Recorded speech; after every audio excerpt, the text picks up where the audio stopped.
Donc, les groupistes, on revient avec les podcasts, bien sûr.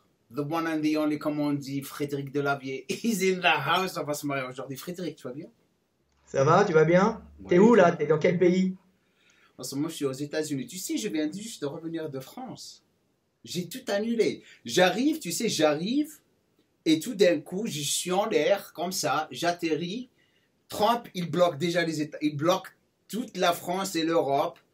Je devais revenir. Je suis resté 2 jours. Je suis revenu. J'ai tout annulé. Ça m'a coûté $5 000 pour revenir. Bah ouais, mais bon, c'est mieux que rester bloqué. T'as eu raison. Ouais, mais je devais aller en Algérie. J'ai tout annulé. Mais c'est le monde est devenu fou. Hein. Bah oui et non, j'ai l'impression. Moi, tu sais, je préfère voir la bouteille à moitié pleine qu'à moitié vide. Bon, bah ça aussi, j'y passe. Voilà. Tu as une bonne attitude. Tu as une bonne Quoi? attitude. Bah, Mais. voir, hein, tu sais, on s'aperçoit avec ce virus, alors je vais parler du côté sociologique, qu'on est capable de ne pas courir après les bénéfices, tu vois, de ne pas courir après l'argent comme des fous, toujours du toujours plus, et qu'on est capable de mettre le monde en stand-by pendant plusieurs semaines, tu vois, sans qu'on soit tous morts. C'est-à-dire que c'est terrible, il va y avoir des pans entiers de l'économie qui vont s'effondrer, mais ça fait quand même prendre conscience qu'il y a quelque chose de plus important que les bénéfices et la course aux bénéfices, c'est rester en vie, ses proches et la communication. Et tu vois qu'on s'aperçoit... Voilà, c'est ce que j'ai fait une vidéo hier, j'ai parlé de ça, je leur ai dit en moins, vous allez avoir la capacité de rester chez vous et de communiquer avec vos proches. Il y a Voilà. moins de pollution dehors et vous Voilà. allez découvrir, enfin pour les personnes qui vont le faire, hein, parce que la plupart des gens ils vont revenir à leur sale habitude, à faire les choses qu'ils faisaient auparavant. Le média social, la télévision en train de regarder les conneries. Et apparemment que c'est bordel ici, les États-Unis ils sont dans la merde. Il n'y a rien, on est bien. Bah, y a quelques problèmes aux États-Unis que Trump, je pense, essaye de régler, qu'il réglait avant. C'est structurellement, c'est pas les mêmes. C'est-à-dire que le virus ne va pas impacter les États-Unis comme il a impacté l'Europe ou comme il a impacté l'Asie. Chacun va le prendre d'une certaine façon. Bien Les sûr. États-Unis, leur structure, c'est pas la même, puisque vous êtes des indépendants aux États-Unis. C'est vous qui payez vos retraites, c'est vous qui payez vos assurances sociales. Et le problème, c'est que les mecs, ils s'arrêtent pas de travailler, même malades. Et ils vont se dire, si je tousse, c'est pas grave, je continue. C'est des colons, hein, c'est des mecs Mais qui... il y a de l'aide. Il vient tout juste de valider $2 milliards de trillions. Vous dites les trillions. Vous dites un trillion, Voilà. c'est ça? 2 trillions de dollars pour l'économie ici. Ça a été validé aujourd'hui. Et pour aider les indépendants, j'ai vu, pour aider les gens à payer leurs frais de santé. Non. Écoute, je vais dire ce qui se passe. Moi, je suis quelqu'un qui n'aime pas les dettes. Je suis contre les dettes. J'aime pas être endetté. La première des choses que j'ai fait, c'est j'ai appelé ma banque parce que je devais payer. Chaque mois, je paye mes cartes de crédit et tout. J'ai une seule carte de crédit d'ailleurs.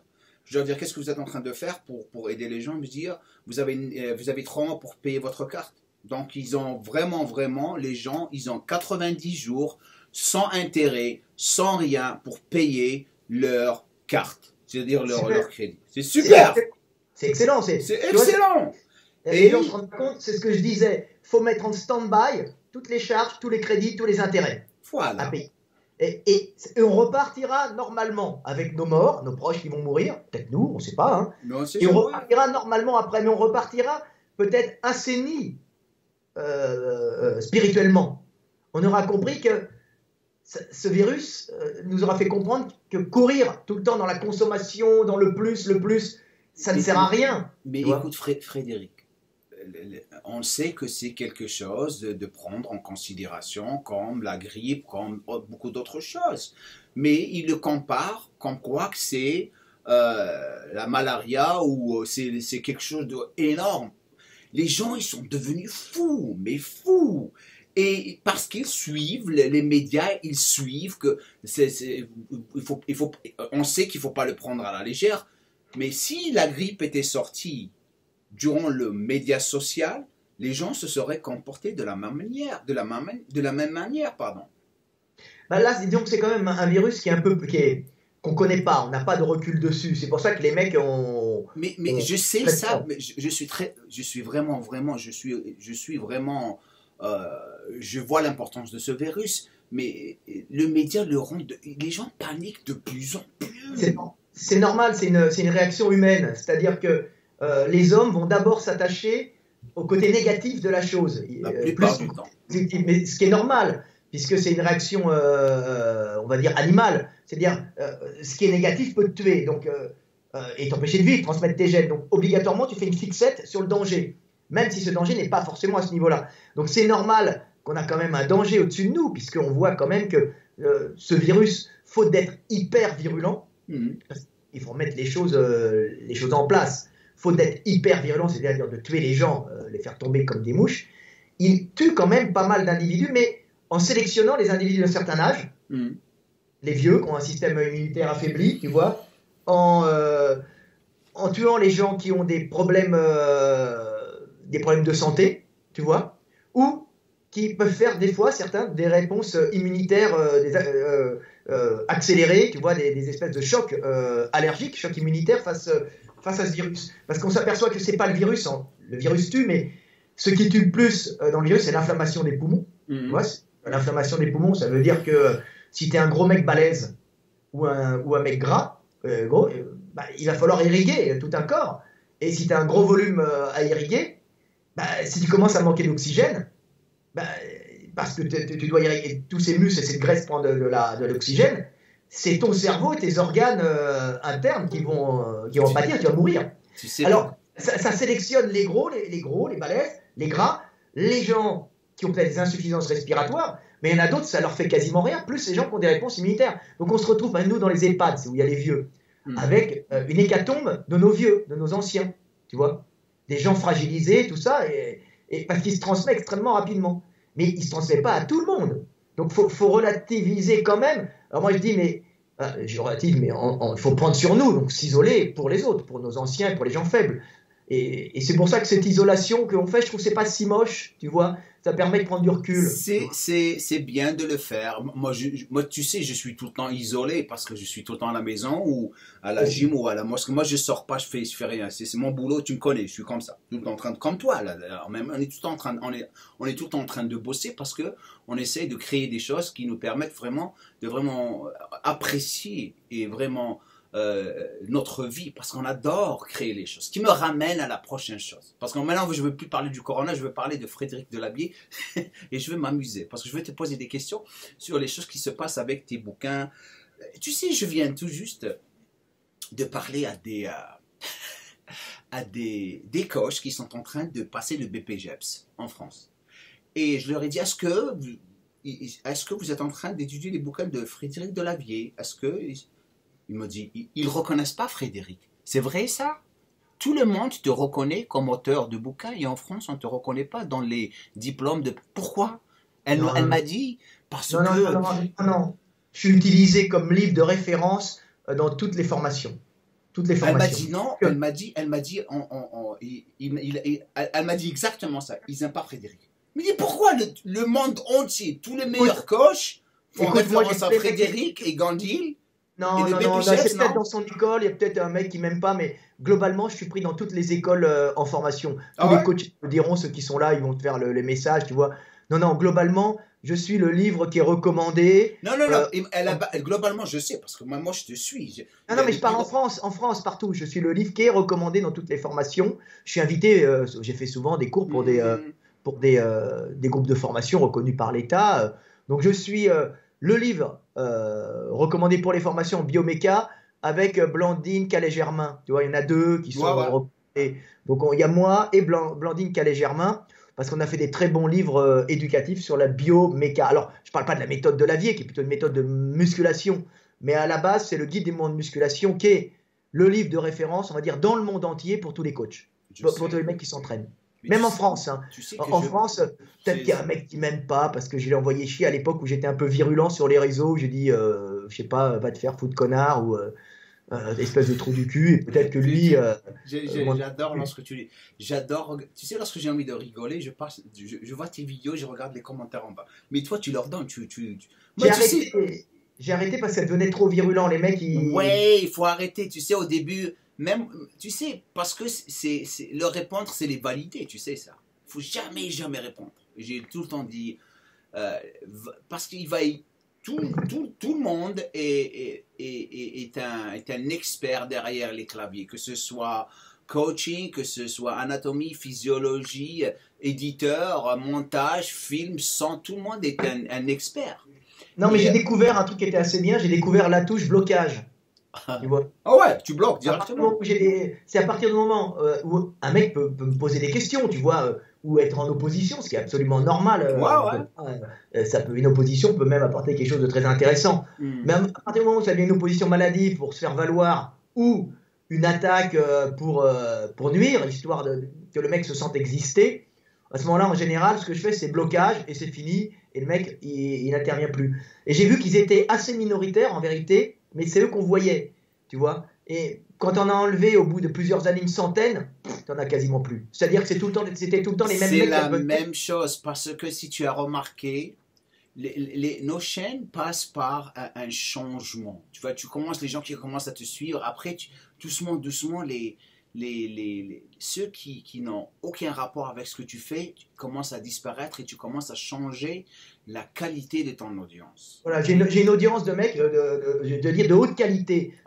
Même moi, mon audience, elle est de haute qualité. Je vois le type de commentaires et de connexion, parce que l'interaction est très très importante, parce que tu peux avoir 300 000, 400 000 vues ou 120 000 vues, où tu as les j'aime qui sont à 600, à 1000. Là, tu vois la différence. Mais lorsque tu as une vidéo... J'ai des trucs extraordinaires. Moi, par exemple, sur mes vidéos, je parlais du corona. J'en parle parce que c'est le moment d'en parler.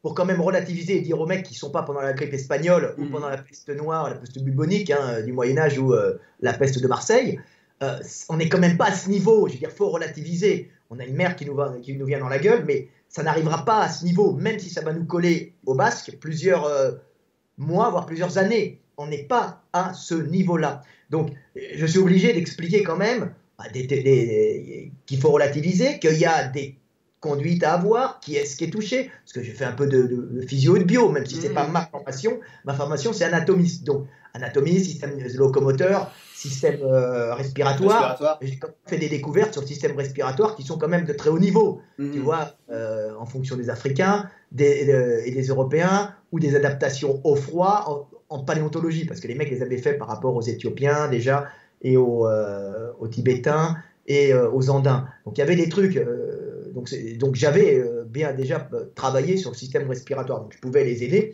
Et il y a des mecs qui viennent, et des mecs qui sont vraiment doués, puisque j'avais un gars qui est venu qui est intervenu sur une de mes vidéos, on dit écoutez, je t'envoie tout le dossier, moi je suis un spécialiste du nettoyage et des produits de désinfection. Et il m'expliquait comment fonctionnait la désinfection, tu vois, pourquoi il y a eu une explosion des maladies nosocomiales, tu vois, dans les hôpitaux. Ça vient de système politique, tu vois, qu'on fait des explosions, qui ont changé, qui ont enlevé par exemple le chlore pour en mettre d'autres. Et alors, le chlore, le Javel, tu vois, avait été remplacé par d'autres, ce qui fait qu'il y avait une explosion. Visiblement, lui pensait que c'était là, puisque lui, il était sur le terrain, il le voyait. Et il disait qu'il fallait alterner, et c'était très intéressant, parce que j'ai des mecs de haut niveau. Il a une boîte de ça, c'était sa boîte, qu'il fallait alterner les types de désinfectants pour pas que les bactéries même s'adaptent à certains désinfectants. Donc c'était du haut niveau, tu vois, j'ai des mecs de haut niveau. J'ai fait une vidéo sur les particules fines. J'étais le premier à alerter, par exemple, par rapport au coronavirus, qu'il y avait un rapport flagrant entre pollution particulière et coronavirus. Mais il y a beaucoup de facteurs sur le développement du coronavirus, de l'épidémie, l'explosion de l'épidémie. Donc j'étais le premier à l'expliquer, parce que je m'étais intéressé aux particules fines. Et là-dessus, j'ai des spécialistes qui sont venus sur mon site et expliquer, oui, effectivement, à telle époque est arrivé tel filtre, on a ci, on a ça, effectivement, telle zone, mais il y a aussi les gaz. Donc j'ai des mecs de haut niveau qui viennent interagir dans mes réseaux sociaux, qui sont des ingénieurs, et puis j'ai des mecs qui ne sont pas forcément des ingénieurs, et qui ont des observations d'une grande finesse qui me permettent d'avancer, tu vois. Donc ça, c'est l'avantage des réseaux sociaux, tu vois. Des fois, tu tombes sur des personnes incroyables. Des fois, il y a des gens qui vraiment, ils mettent un commentaire où, waouh, ça me pousse à vraiment leur répondre, parce que tu vois que la personne est vraiment intelligente, et ça fait plaisir. Tu sais, ce sont des personnes comme ça, il faut jamais les ignorer, parce que il faut même dans des situations où on n'a pas le temps, il faut prendre le temps de leur répondre et vraiment valider ce qu'ils sont en train de dire. Donc, on va sortir un petit peu du corona parce que je ne veux pas trop parler du corona, c'est partout. Je vais parler de toi et de la vie. Il y a beaucoup de personnes qui ne te connaissent pas parce que, avec la nouvelle jeunesse là, qui sont en train de suivre la musculation par rapport aux médias sociaux parce qu'ils croient que toutes ces personnes qui sont des stars sur le média social, c'est ça le vrai sens de la musculation, c'est ça la musculation. Donc comment tu as commencé? Je sais, moi je te connaissais d'ailleurs, toi et Gandhi, par rapport au monde du muscle, et lorsque tu écrivais pour Lucien Desmeillet et Josette, et on parle il y a 30 ans, presque 30 ans, 35 ans. Donc comment tu t'es retrouvé à faire de la musculation? Je sais que tu as fait du powerlifting, tu as fait un peu de tout. Comment tu t'es retrouvé dans cette situation, écrire des bouquins sur l'anatomie et la physiologie? C'est parce qu'à la base, moi, je travaillais dans la publicité. Mmh. Et moi, je faisais de la muscu, de power en même temps. Et en même temps, j'étais passionné d'anatomie, parce que moi, j'adorais le dessin. Donc, c'était ma... J'adore tes dessins. Je croyais même, excusez-moi, je savais même pas que c'était toi qui dessinais dans tes bouquins. Son initial. Et puis j'avais suivi 9 ans les cours de Jean-François Debord aux Beaux-Arts, à l'époque plutôt quelques années, puisque j'avais 5 ans quand j'ai commencé, puis parallèlement au livre, je suivais encore ses cours. Donc il y a eu une crise au niveau de la publicité, on a vécu une très grosse crise économique à cause de la guerre du Golfe, avec des effondrements entiers de certains pans de l'économie, comme par exemple la publicité, qui s'est effondrée, entre autres. Je bossais en tant qu'illustrateur dans la pub, et puis en plus... une bonne partie de la pub graphique dessin a été remplacée par la pub informatique avec des logiciels de création, de couleurs, retouches où je me suis adapté ensuite à ça, tu vois. Donc je me suis trouvé sans pub et là je me suis dit il faut que je fasse quelque chose et puis comme j'avais déjà j'étais passionné par le corps humain, par l'évolution humaine, j'avais pas le niveau que j'avais actuellement, j'ai commencé avec les cours que j'avais fait aux Beaux-Arts et ma connaissance de la biomécanique en sport, en powerlifting et en musculation, à proposer au monde du muscle des fiches techniques sur l'exécution des mouvements. Parce que je savais, moi, l'exécution des mouvements, les muscles sollicités. Et comme j'avais quand même un niveau supérieur aux mecs sur tout ce qui était pathologie, blessures, parce que j'étais sur le terrain, j'y voyais les mecs qui se blessaient, la façon dont ils se blessaient. Et le médical m'intéressait, puisque j'étudiais l'anatomie ensuite, tu vois, la traumatologie. Donc j'ai commencé à faire des fiches techniques de biomécanique sur l'exécution des mouvements. Là-dessus, j'ai rajouté les fiches techniques de morphologie, de variation morphologique et de pathologie. Tu vois, c'était ce qui m'intéresse. Et je rajoutais des petits passages d'évolution. Donc là, j'avais déjà le cocktail pour pouvoir faire un livre. Et ça, je le faisais au monde du muscle. C'était à l'époque... c'était en quelle année? Dans les années 90 ou... J'ai dû commencer, j'avais 25 ans, 26 ans, 27, 26, 25 90. ans, 26. Ouais, 90. Voilà. Tu as quel âge maintenant? Je ne veux pas le dire. J'ai 52 ans. T'es moins jeune que moi. J'ai 52. T'as quel âge, toi? J'ai 53, 54 en décembre. Ah ouais, fais attention, on est dans la zone Corona qui commence à avoir les 1,7%. Si je pars, je pars. Mais oui, je sais. C'est le destin. Ouais. Dieu choisit. Oui, c'est ça, parce qu'on a évolué ensemble avec le monde du muscle. Oui. Donc j'ai commencé au monde du muscle et puis je me suis amusé puisque Benamou, c'est quoi son prénom? Il était adorable. Benamou, oui, je me rappelle de lui. C'était le rédacteur, c'est ça? Non, c'était le directeur, le PDG. Le directeur, ouais. Il avait récupéré le journal de son oncle. Alors lui, il faisait pas du tout de muscu. Lui, c'était l'imprimerie de la communauté, communauté séfarade. C'était l'imprimerie de la communauté, les faire part, bar mitzvah. Et il se trouvait que l'oncle, c'est marrant l'histoire, l'oncle, c'est familial, c'est une boîte juive. L'oncle de la boîte était un passionné de bodybuilding, mais un vrai passionné, tu vois. Donc et il avait fait un journal de bodybuilding sur la boîte, tu vois, familiale. C'était le monde du muscle.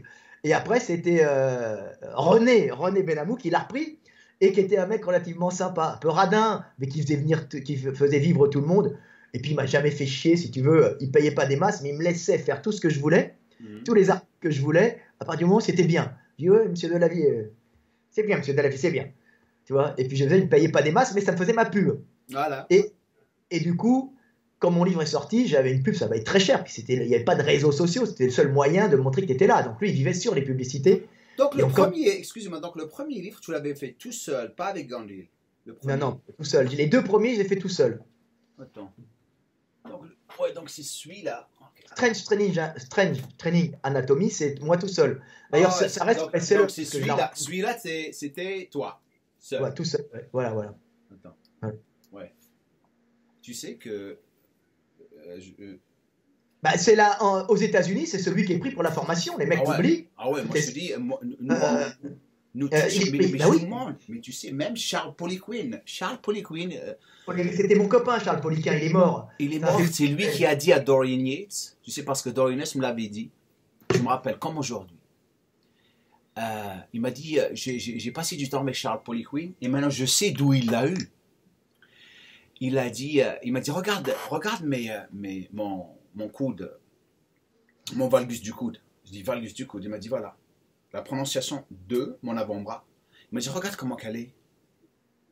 Je dis, ouais, elle sort vers l'extérieur. Il m'a dit, ouais. Il m'a dit, c'est pour ça que je me suis fait péter le biceps. Parce que je faisais des rowing avec des prises en supination, très très lourd. Ouais. Et c'est pour ça qu'il s'est fait péter le biceps. Ouais. Il se l'est fait comme ça. C'est comme dit Gundil. Gundil est très fort maintenant, puisque je l'ai formé à ça. Moi, j'ai un retard par rapport à Gundil sur la nutrition, sur la... Tout ça, c'est pas mon truc. Hein. Mais c'est pour ça que vous mettez toute votre voilà, c'est ça, le masterminding. C'est ce qu'on appelle masterminding, tu vois. On s'associe, tu vois. Et c'est Gundil qui dit tout le temps, avant de l'avier, pour bien s'entraîner, fallait s'entraîner comme le champion. Mm-hmm. Tu veux avoir les biceps d'Arnold, tu t'entraînes comme Arnold.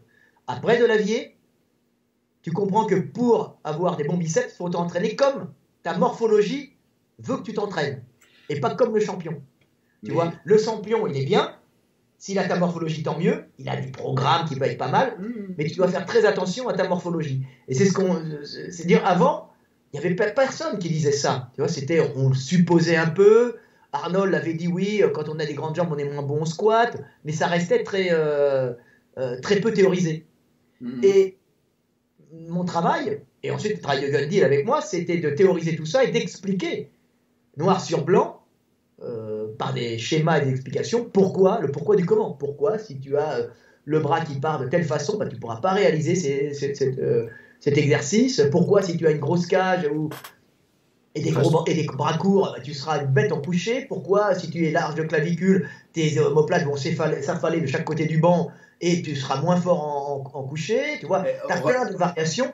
Et là, revenons à ça. Tu sais, je me suis fait péter le bec parce que j'ai des larges clavicules. Exactement ce que tu as dit. Ouais. Et j'ai arrêté le coucher pendant 5 ans. Je pense, large clavicule et grand bras. Grand bras et des bras longs. Et je me rappelle comme aujourd'hui, j'avais pas fait de coucher pendant 5 ans ou 6 ans. Je reviens au coucher parce que je commençais à vraiment grossir comme pas possible. Et je me suis fait péter le pec, l'avant-bras, clavicule large. Et ça s'est effondré comme aujourd'hui. Je me rappelle comme aujourd'hui, le bras il était très très étroit. Et c'est ce qui me ramène, je ne sais pas pourquoi les compagnies de bench press, ils ne font pas des bons, maintenant qu'ils savent, qui sont un tout petit peu larges, qui vont protéger les omoplates pour les personnes qui ont des... Je te montre un truc qu'on est en train de faire. Avec la ROC. Avec la ROC. Voilà, ça c'est moi qui leur ai envoyé. La ROC, on bosse avec. Hein. La ROC, on est la plus grosse boîte française maintenant. Voilà. On est en train de faire un banc spécial avec variation de dossiers. Si tu vois bien, tu vois, on a un banc, alors c'est pour le banc à coucher, mais les bancs normaux, où on va pouvoir intégrer au niveau des omoplates, donc des épaules, des largeurs différentes qu'on replace et qu'on met à côté sur un endroit, un joli petit rack. Ça, c'est intelligent. Tu sais pas. Non, mais attends, ça paraît idiot, c'est tout simple. Ouais, c'est tout simple. Mais pourquoi les mecs le font pas? Tu comprends? C'est simple, ok. Mais pourquoi tu le fais pas? C'est comme les T34. Pourquoi les mecs, ils ont pas fait des T34? C'est moins complexe qu'un Panzer, mais ça n'empêche que ça a massacré tous les Panzers parce que c'était des idées simples, faciles à mettre en œuvre. Tu vois, t'as pas besoin, comme dit Stéphane Mercier, qui est le directeur de l'usine, Ouais, on n'a pas besoin d'usine à gaz. Mais tu sais, je suis en train de travailler, on va travailler sur un concept ensemble, je vais faire mon home gym avec eux, tu sais ça. On va travailler. Ils sont excellents. Ils sont super, super cool. Donc revenons les analyses morpho-anatomiques parce que ça m'a... Tu sais, j'ai travaillé sur mon académie pendant 1 an pour développer les programmes. Et lorsque je commençais à vraiment, vraiment rentrer dans l'excellence de comment vraiment, vraiment utiliser tous ces conflits anatomiques par rapport à ce que tu peux faire et que tu ne peux pas faire, mais tu sais, ça m'a donné tellement, tellement d'idées, d'incorporer. Parce que la plupart du temps, lorsque tu vas chez quelqu'un, tu dis, oh, c'est personnalisé, c'est un entraînement personnalisé, c'est un programme personnalisé. Tu sais très bien que pour personnaliser le programme de quelqu'un par rapport à sa morphologie, ça prend du temps, parce que chacun est différent. Donc, tes bouquins m'ont vraiment, vraiment aidé à trouver la solution, et je te remercie pour ça, pour comment apprendre à tout le monde comment personnaliser leur programme par rapport à tous leurs conflits anatomiques. Et lorsque tu prends le temps de les étudier, ça te facilite les choses et rend les choses très très simples. Et tu vois maintenant les bons coachs et les mauvais coachs. Tu les vois. C'est pas parce que quelqu'un est baraqué, ça veut dire que c'est un bon coach. C'est très très rare. D'ailleurs, la plupart des coachs qui sont baraqués énormes, la plupart du temps, c'est pas des bons coachs. Tu sais ça. Tu peux avoir des mecs baraqués qui sont des bons coachs aussi. Mais le pourcentage, il est pas. Tu peux avoir un coach qui n'est pas baraqué, qui est un super super coach. Ouais, tu peux avoir de tout. Par exemple, moi, en coach personnel, me prends pas. À part pour un vrai champion. Tu vois, moi, j'avais un copain, je me souviens plus, il était algérien. Je m'entraînais avec lui. Et il me disait, Fred, qu'est-ce que tu me conseilles pour ça? Regarde ma morphologie. Il a fait champion du monde, c'était Naba, c'est ça, Naba? Naba, ouais. Naba. Il a fait champion du monde Naba. Oh, s'il me regarde, je me souviens plus de son... Il travaillait comme sécurité comment ça s'appelle dans un quartier central à Paris, tu vois, vers Saint-Germain-des-Prés, tout ça. Vraiment, ça a été un de mes rares partenaires d'entraînement. J'en ai eu 3 dans ma vie. Et on s'entraînait pendant des années ensemble. Et il n'a pas du tout ma morphologie. Et il me disait, Fred, qu'est-ce que tu me conseilles? Où c'est mes faiblesses? Alors, il dit, pas large d'épaule, travaille ici, tiens le dos, fais ci, travaille en épaisseur, fais ça. Je regardais, et le mec, il m'écoutait. Mais j'étais pas un coach sur lui, vas-y, fais tant de séries. Le mec était assez intelligent pour me demander des conseils sur qu'est-ce que tu me conseilles sur sa morphologie, ouais. Morphologie, qu'est-ce que tu me conseilles comme mouvement? Et le mec, il est monté champion du monde. Waouh. Là-bas. Alors évidemment, il prenait tous les produits pas possibles. Tu connais les Algériens. Mais tu on les connaît. Mais il était intelligent dans sa façon de s'entraîner. Tu vois, dans sa façon de cibler les muscles. On prend l'utilisation. Et par contre, je peux pas entraîner un mec qui n'aurait pas de volonté à côté de moi. Tu vois, il va vite me faire chier. Tu vois, je Bien sûr, parce que revenons au produit, parce que le mot le plus utilisé, spécialement dans le French feed game, je dis ça parce que tu sais très bien que le feed game, c'est pas vraiment un feed game par rapport à ce qui se passe en ce moment. C'est que le mot chargé, c'est le mot le plus utilisé dans la musculation en ce moment. Chargé, il est chargé, il est chargé, il est chargé. Et tu sais très bien que chargé ou pas chargé, ça revient tout le temps à la même chose. L'éducation et ta façon d'approcher ta musculation intelligemment, même si tu es chargé. C'est très très important de vraiment vraiment découvrir la puissance de ce que la musculation peut rapporter à la personne lorsque ils sont en train de s'entraîner intelligemment. Parce que tu peux trouver des gens qui sont chargés comme pas possible et tu vois la vraie valeur de quelqu'un qui est en train de s'entraîner proprement lorsqu'il commence à vieillir. Et tu le sais, c'est là où tu vois les gens qui sont entraînés intelligemment et ceux qui ne sont pas entraînés intelligemment. Quelqu'un qui s'est entraîné intelligemment, qui s'est chargé, va garder sa masse musculaire. Le peu qu'il a, parce que son physique sera tout le temps agréable à voir. Parce que il a su comment s'entraîner proprement par rapport à l'utilisation des stéroïdes. Le cas typique, c'est Dorian Yates. Lorsque Dorian Yates s'est entraîné, tout le monde pensait qu'il est en train de se charger tellement. C'est pour ça que les Américains se tuaient comme pas possible.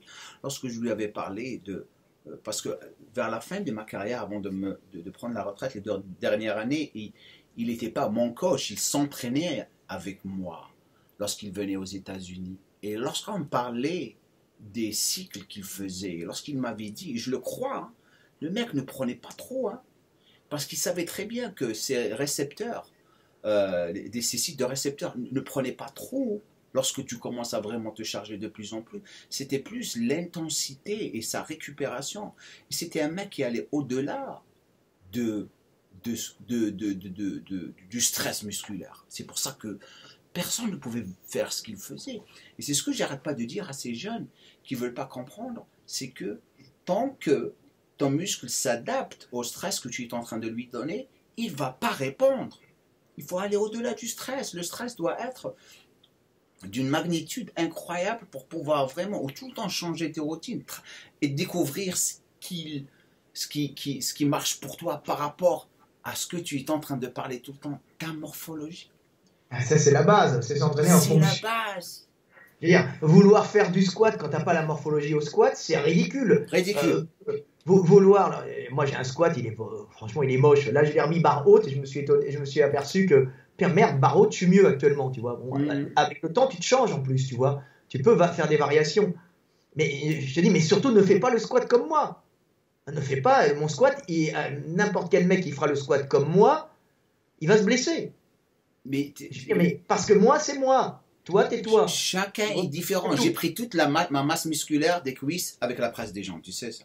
Mes premières 4 années, parce que je croyais que c'était les squats, j'ai fait des squats de 180 kg, 4 séries de 20 répétitions, la folie. Mais j'ai jamais eu autant de résultats que lorsque j'ai commencé à faire plus de presse jambes et hack squat. C'est là où mes jambes ont... Alors que moi, quand je fais un squat laid, mais laid, même entière, j'ai mes cuisses qui grossissent. Tu vois? Mais ça dépend des gens. Comprendre que ça dépend des gens, tu vois. Alors là, je me fais des squats, là, je suis content, je reprends bien, je m'étais fait une tendinite au genou, tu vois, cet hiver, tout le monde. Donc j'ai varié mon entraînement, du coup j'ai repris en soulevé de terre, et du coup là, j'ai un squat barre haute qui est super, mais super. Ça fait 20 ans que j'ai pas eu un squat barre haute aussi facile. Tu sais que aussi, parce que tout le monde leur fait croire squat, développer, coucher, c'est ça les 2 exercices qui vont vous donner des pecs ou des jambes. Et les gens, spécialement les personnes de grande taille, je vois des gens en train de s'entraîner, mais tu vois le mec, il a des fémurs longs, il est en train d'avancer en avant, il est en train d'appeler les hernies discales comme pas possible. En parlant d'hernie discale, tu as vu la situation de Ronnie Coleman. Il a eu des hernies discales par rapport au squat qu'il faisait et par rapport au travail qu'il faisait. Et malgré ça... Il est monté à 360 kilos, lui. Mais avec une hernie discale. Il est fou. Mais c'est fou. C'est fou. Les gens me demandaient, mais pourquoi c'est fou? C'est fou. Pourquoi? Parce que c'est sa détermination. Parce que c'était son boulot, c'était sa vie. Tout le monde lui courir derrière. Moi, je me rappelle de lui. Tu sais, je l'ai rencontré en 96, lorsque j'étais en Australie. Je venais d'émigrer en Australie. Après un mois, je suis parti à une compétition et c'était le guest poser. Et je me rappelle de lui. Je ne l'ai jamais rencontré. C'est la première fois quand je suis parti lui parler. C'est dit bonjour Ronnie. Il m'a dit hi Jamo. Tu me connais? Waouh. Parce qu'il me voyait dans les magazines. On a commencé à parler. Et tu sais, le mec, il n'était pas encore Monsieur Olympia. Je te parle en 1996. Déjà, il était baraqué. Je le regardais comme ça. Mais le mec, on n'arrivait pas à comprendre pourquoi il n'arrivait pas à gagner. Mais lorsqu'il avait commencé à gagner, ce qui lui a donné tous ces problèmes, c'est plus le fait de vraiment rester au top.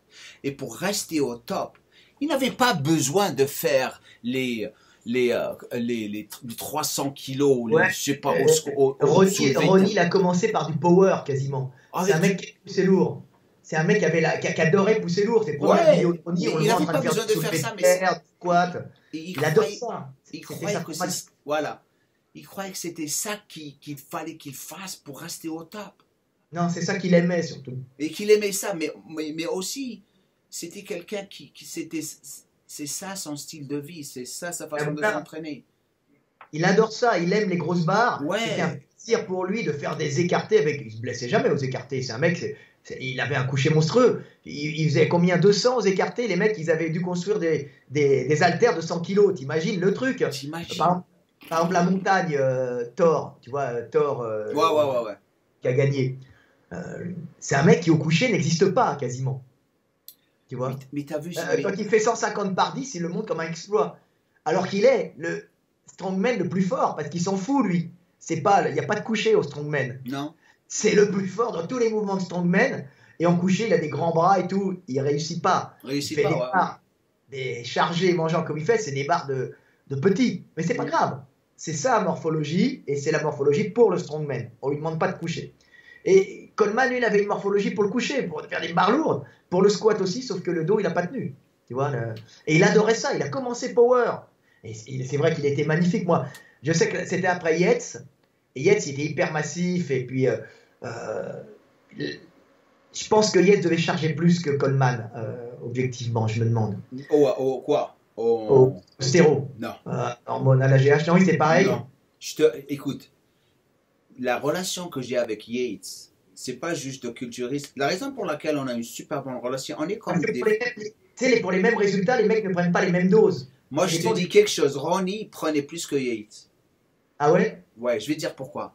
Parce que Ronnie, par rapport à ce qu'il faisait, il avait Chad Nichols comme coach. Et Chad Nichols, c'est quelqu'un qui, malgré qu'il avait dit dans la dernière interview avec David Pete, comment il s'appelle, ça fait pas longtemps qu'il l'avait fait, parce qu'il y avait Sean Ray qui l'avait accusé comme quoi que c'est à cause de lui que la plupart de ces athlètes se retrouvaient morts, comme Sombati, il y avait Don Long qui a perdu, qui a eu les reins pétés, et il y avait aussi Tom Prince, les reins aussi pétés, Flex Wheeler, ses reins, il a perdu un rein. Et il blâmait les protocoles que Chad Nichols donnait aux culturistes. Maintenant, Chad Nichols a riposté avec tout ce drame qui se passe, tu peux regarder ça sur l'internet, que c'était pas de ma faute, c'était pas moi j'étais tout le temps des conservatifs avec ce qu'il prenait. Moi, je sais que Gunn avait eu il était étonné, il avait eu la posologie, c'est pas une posologie médicale, puisqu'on sait bien que les mecs prennent des trucs qui sont, c'est dopage, quoi. Comment il s'appelle? Dorian? Non, Ronnie. De Ronnie, et il était étonné, il n'en prenait pas beaucoup. Tu vois, il prenait pas beaucoup. Donc Par rapport à Dorian, je sais qu'il prenait plus que Dorian. Je vais dire pourquoi. Parce que les Américains, ils ont tout le temps été excessifs avec les drogues par rapport aux Anglais. Je le sais, j'étais en Angleterre. Ouais. Tout le monde. Ils sont très très excessifs avec les drogues. Et je vais dire pourquoi. Parce qu'ils n'ont pas accès aux drogues dans notre bon vieux temps, comme les Anglais et l'Europe. On avait accès à tout. Ils n'avaient pas accès à ça. Donc, le peu qu'ils avaient, ils l'utilisaient. Moi, je me rappelle, tu sais, j'avais un manager qui gérait mes apparitions. Je ne sais pas si tu le connais, Momo. Momo, d'ailleurs, il est à Ram Gym. Tu connais Ram Gym à Paris, de Pascal? Ouais, oui, je connais. Oui, bah, c'est Pascal. Momo, c'est lui qui a organisé le Grand Prix de France. Et Momo, il me débrouillait les guest spots en Europe. Donc j'ai fait un guest poser au Grand Prix d'Allemagne, je me rappelle en 96, j'étais toujours amateur, je n'étais pas encore pro. Et il avait Sombati, il s'occupait de tout le monde. Et Sombati, le mec, le pauvre, il est mort maintenant, mais tu te dis pourquoi. Quelques années, je sais, mon copain Karim était souvent en communication avec lui. Il l'aimait bien. Mais parce qu'il voulait tellement battre Dorian. Mais je vais dire, la différence entre Dorian, il mangeait, dormait et s'entraînait. Il ne sortait pas. Eux, ils faisaient tout à moitié. Flex Wheeler, par exemple, Flex Wheeler, je me rappelle, j'ai fait un tour avec Flex Wheeler, on est parti chez Dorian, j'ai passé une semaine avec lui. Et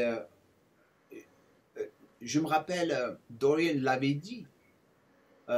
Donc on était en train de faire un séminaire et j'ai posé une question à Dorian devant tout le monde, je me rappelle comme aujourd'hui. Donc je leur ai posé tous les deux une question. La première c'était à Flex Wheeler parce qu'il était à côté de moi. Je lui ai dit alors, est-ce que tu peux, devant tout le monde, hein, est-ce que tu crois que tu peux le battre en montrant Dorian à Flex Wheeler? Et Flex Wheeler, il avait eu une réponse qui était intelligente en quelque sorte. Il m'a dit si je pense que je vais jamais le battre, je le battrai jamais. Et après, j'ai dit la même question à Dorian. Est-ce que tu crois qu'il pourra te battre? Tu sais ce qu'il m'a dit, Dorian? Ce qu'il a dit? Je sais qu'il ne s'entraînera jamais comme moi.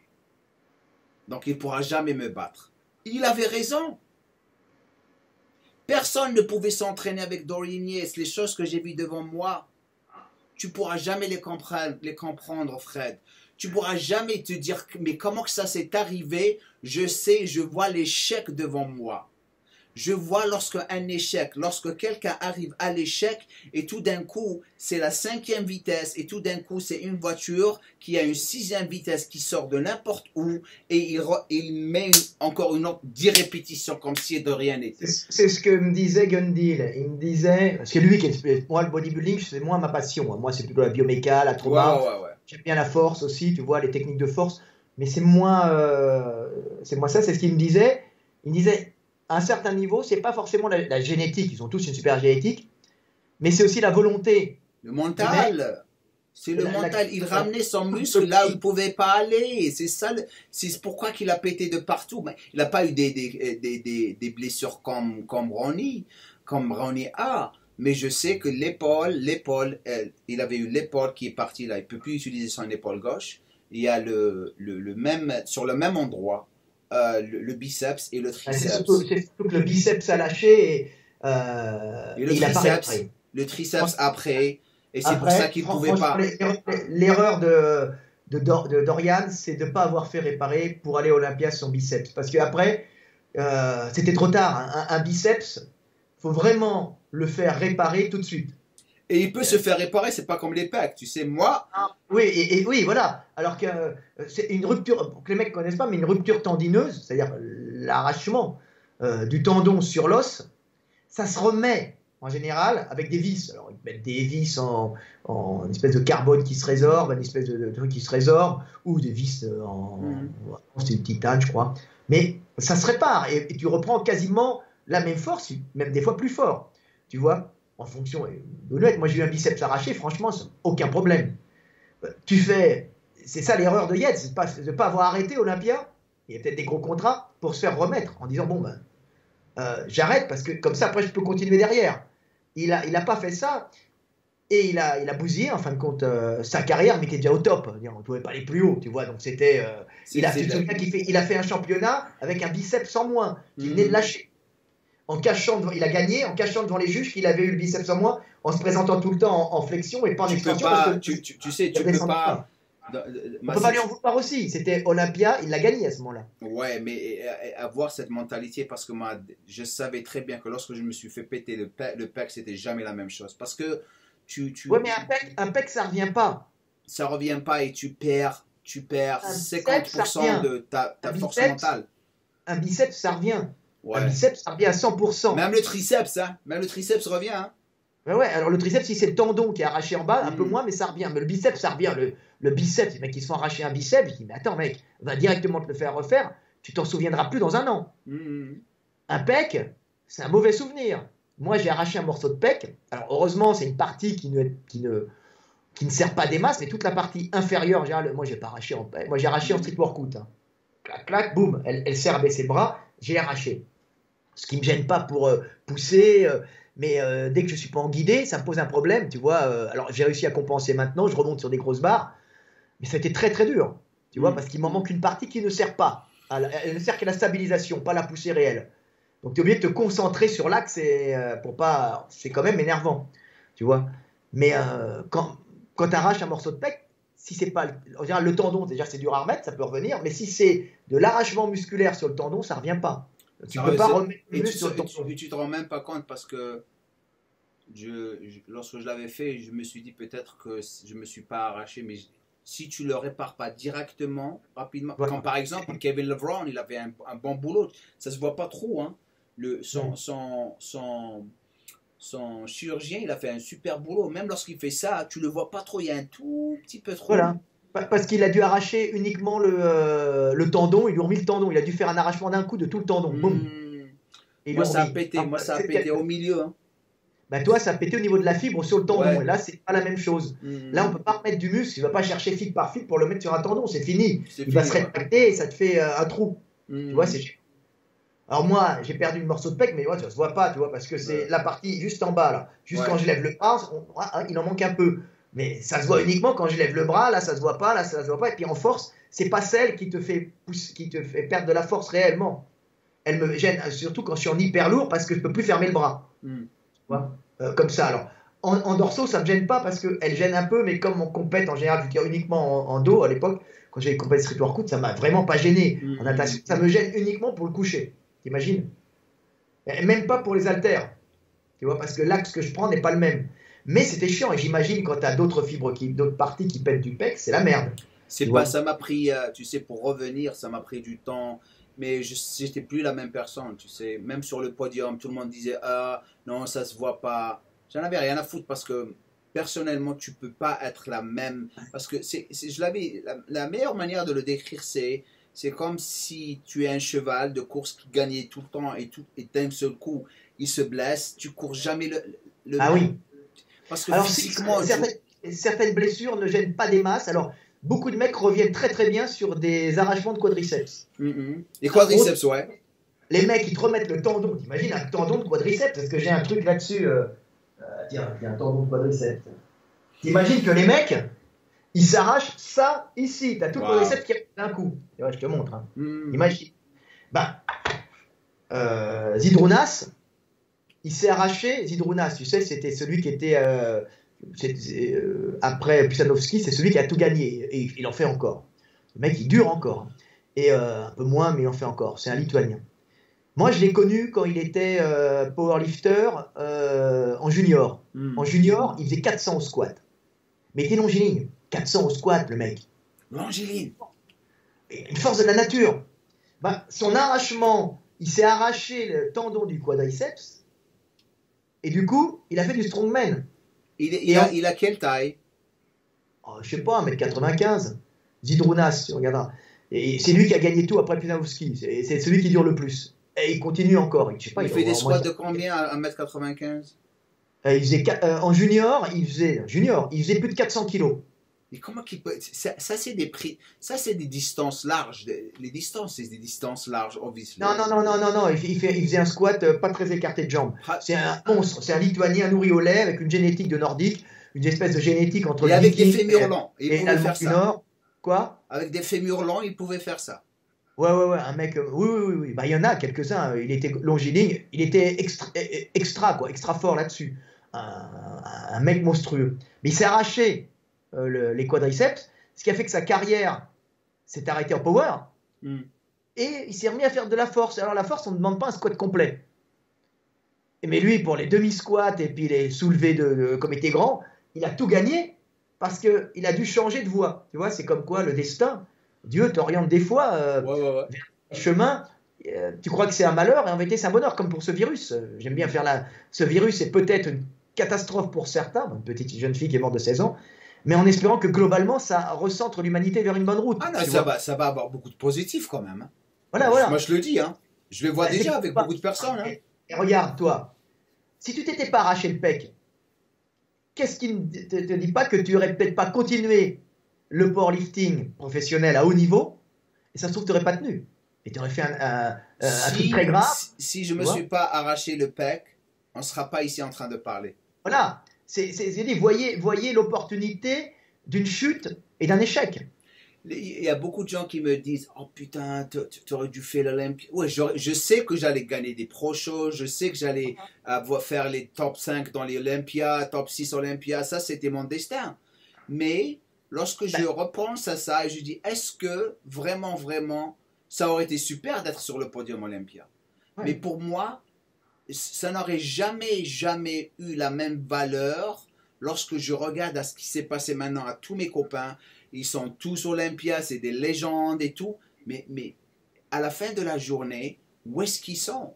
Parce que pour moi, c'est ce que vous allez laisser derrière. Moi, ce que je fais, j'adore le fait que je suis en train d'éduquer et partager et faire les choses que je suis en train de faire. Et je n'arrête pas de vraiment créer des choses pour pouvoir aider les gens. Et c'est ça la plus grande satisfaction que j'ai par rapport aux choses que je suis en train de faire. Et j'adore continuer. Je suis tout le temps en train de... Ah, ce serait super de faire ça. Par exemple, l'académie que j'ai ouverte là pour les hommes. Et là, je suis en train de travailler sur celle des femmes. tu sais que je me suis dit, shit, man, les choses que je peux faire maintenant avec tout le savoir. En plus, tu m'as aidé beaucoup avec. Donc, tu sais, tes bouquins, je les ai tous en anglais, en français, je les ai tous ici. Hein. Donc, je regarde comme ça, mais tu me donnes des idées. Je regarde, tu parles de quelque chose.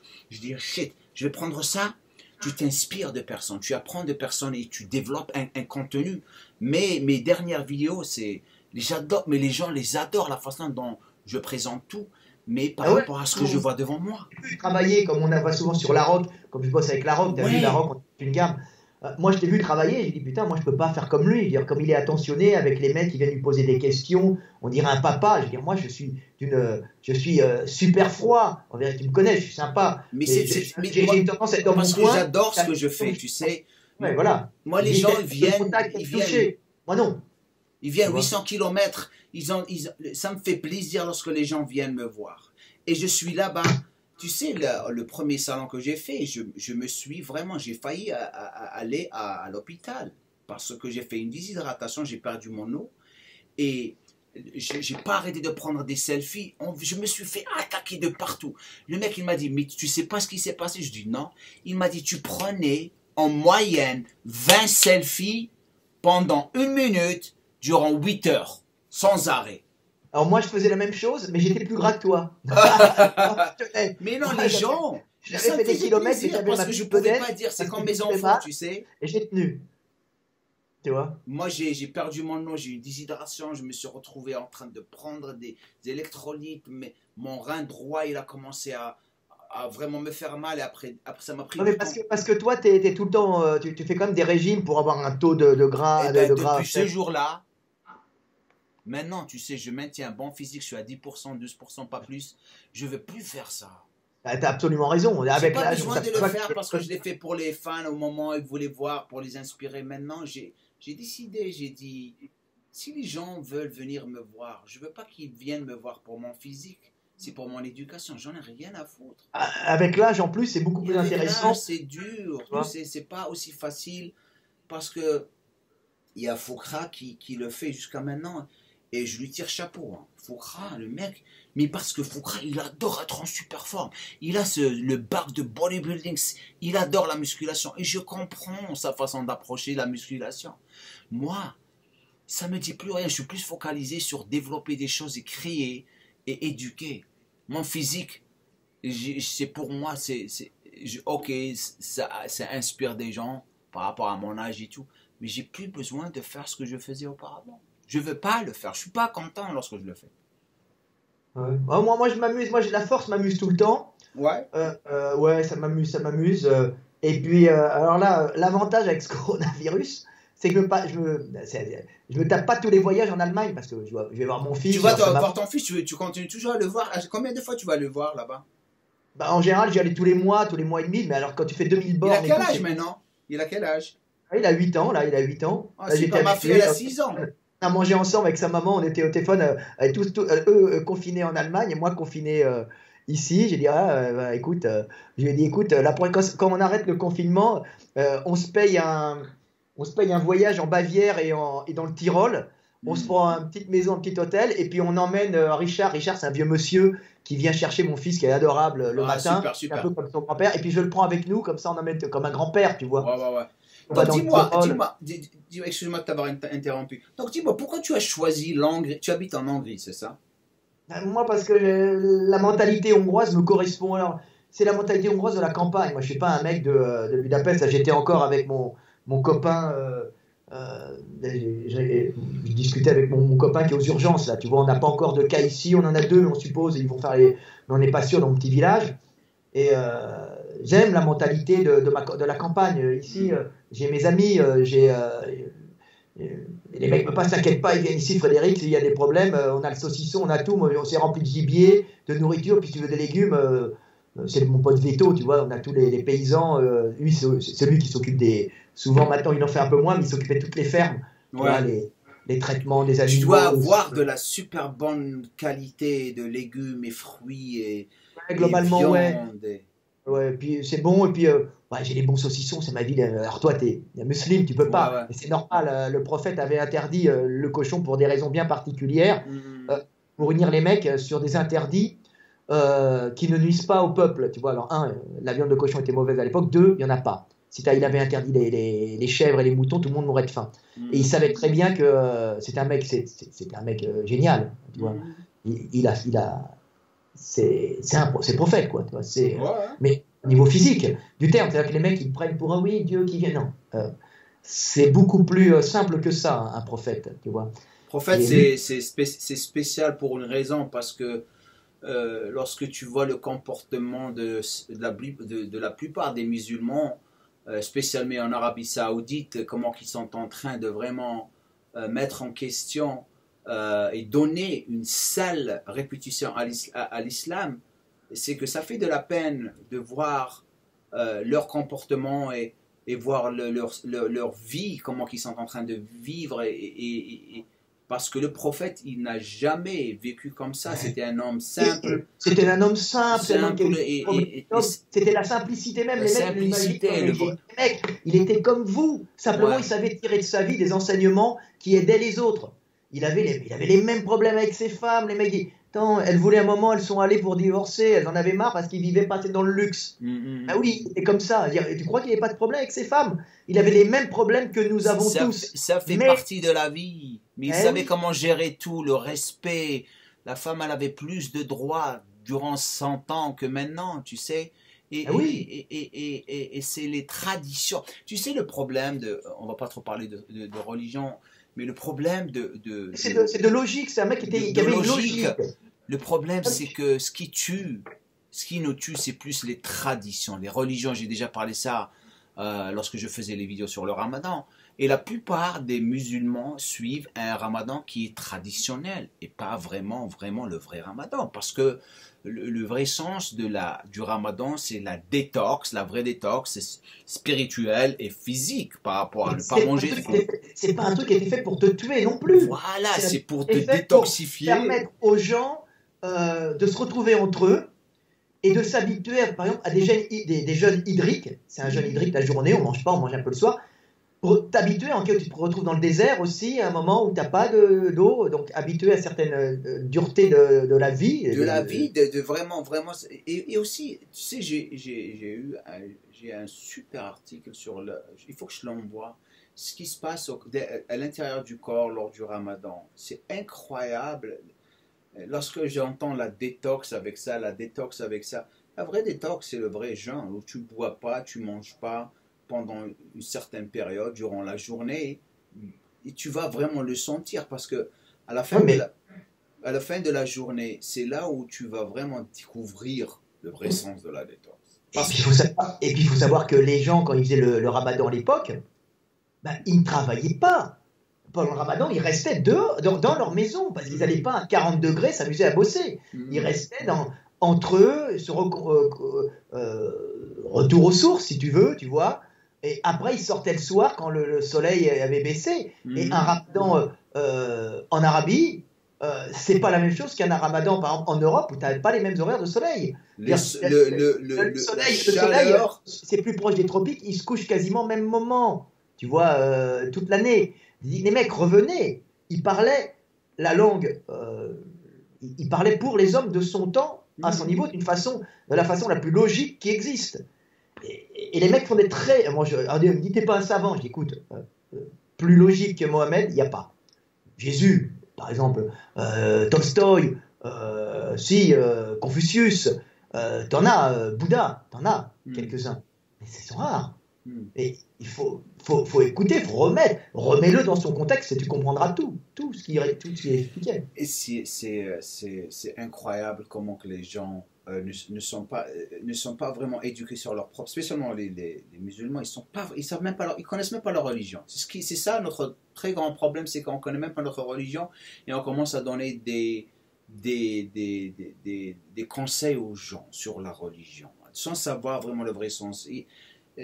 Comme prophète, il l'a jamais fait. Lorsque il voyait des gens faire des mauvaises choses, il allait jamais les attaquer, leur dire ne fais pas ça, ne fais pas ça, ne fais pas ça, parce qu'il prenait en considération les sentiments de la personne. Il était tellement doux, tellement incroyable envers les personnes. Maintenant, quelqu'un te voit quelque chose, ne fais pas ça,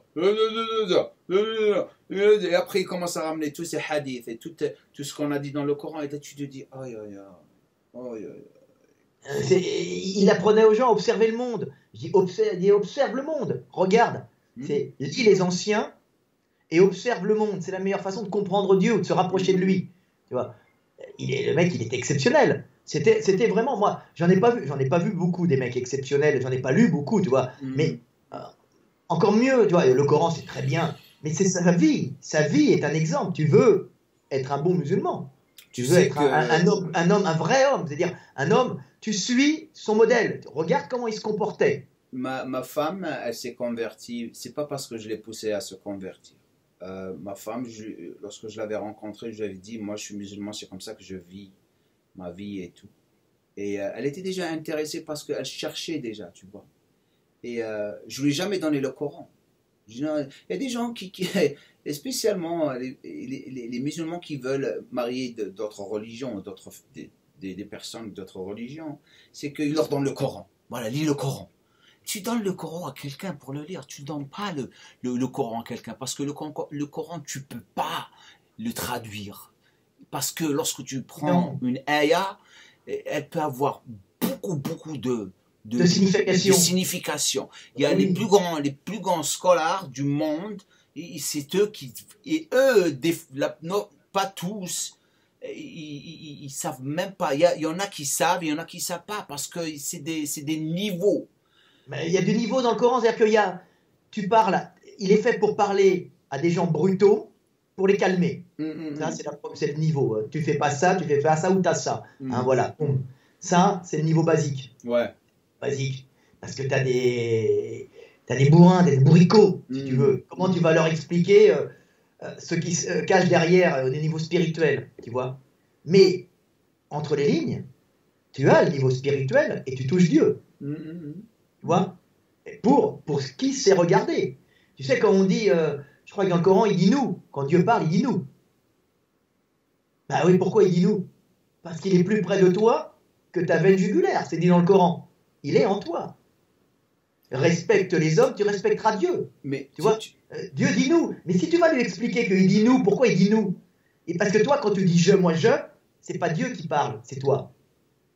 C'est-à-dire toi, moi, l'ego. Dieu est en nous quand tu abandonnes l'ego. Si tu as l'ego, c'est toi qui parles.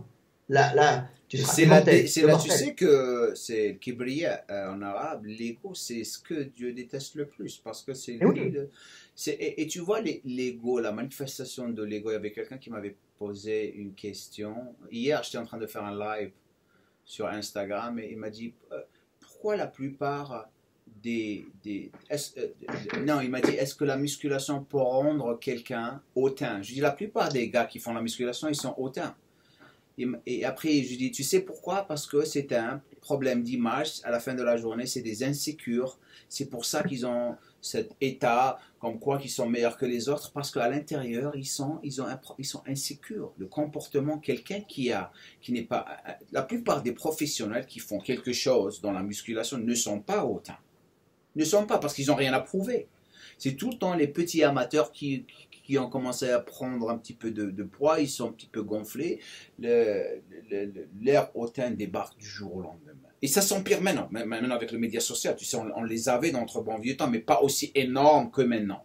Maintenant, chacun prend un petit peu de piqûre, il ouvre un Instagram et c'est un professionnel et il est en train de faire. Et c'est ce qui fait de la peine par rapport aux médias sociaux qui en quelque sorte a tué toute forme de connexion entre êtres humains. Ça a tué. On a les deux côtés. On a le mauvais côté et le bon côté. Le bon côté, c'est qu'on peut communiquer comme on communique actuellement, on peut instruire.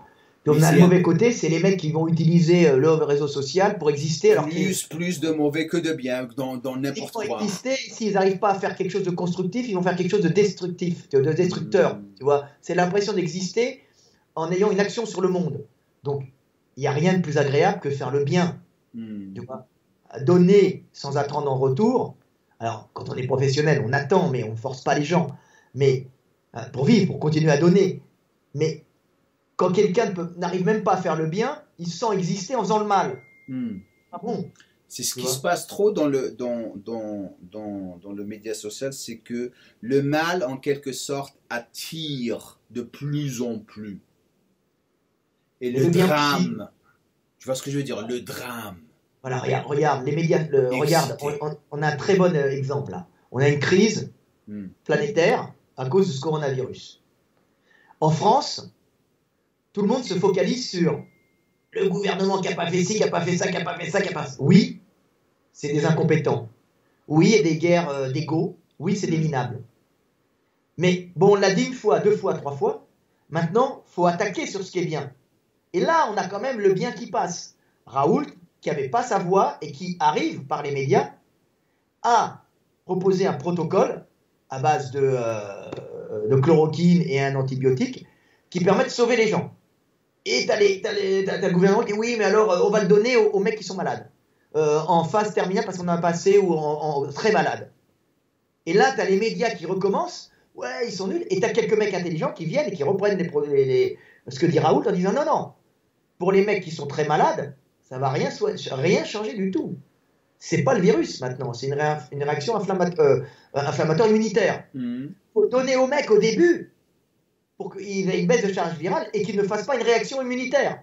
Ils ont le virus, mais ils ne vont pas avoir les effets délétères, les effets destructeurs du virus, tu comprends? Même s'ils peuvent le passer, mais de moins en moins. Et ça passe par les réseaux sociaux, même s'il y a des cons qui ne se focalisent que sur les erreurs du gouvernement. On réglera les comptes après, pour le moment, il faut sauver les gens. Tu vois. Et là, on a quand même les réseaux sociaux qui permettent de faire passer des choses qui seraient peut-être passées avec 2, 3 ou 4 semaines de retard, ce qui fait des milliers de morts. Alors, ce n'est pas la grippe espagnole où on se compte en dizaines, en centaines, mais c'est quand même des milliers de morts. Alors, on est beaucoup plus nombreux, mais on a quand même les réseaux sociaux qui nous permettent d'avoir une information qui circule. La mauvaise. Beaucoup de mauvais que de bien. Voilà, mais beaucoup du bien de panique. Aussi. C'est ce que je n'aime pas, moi. Les paniques, là.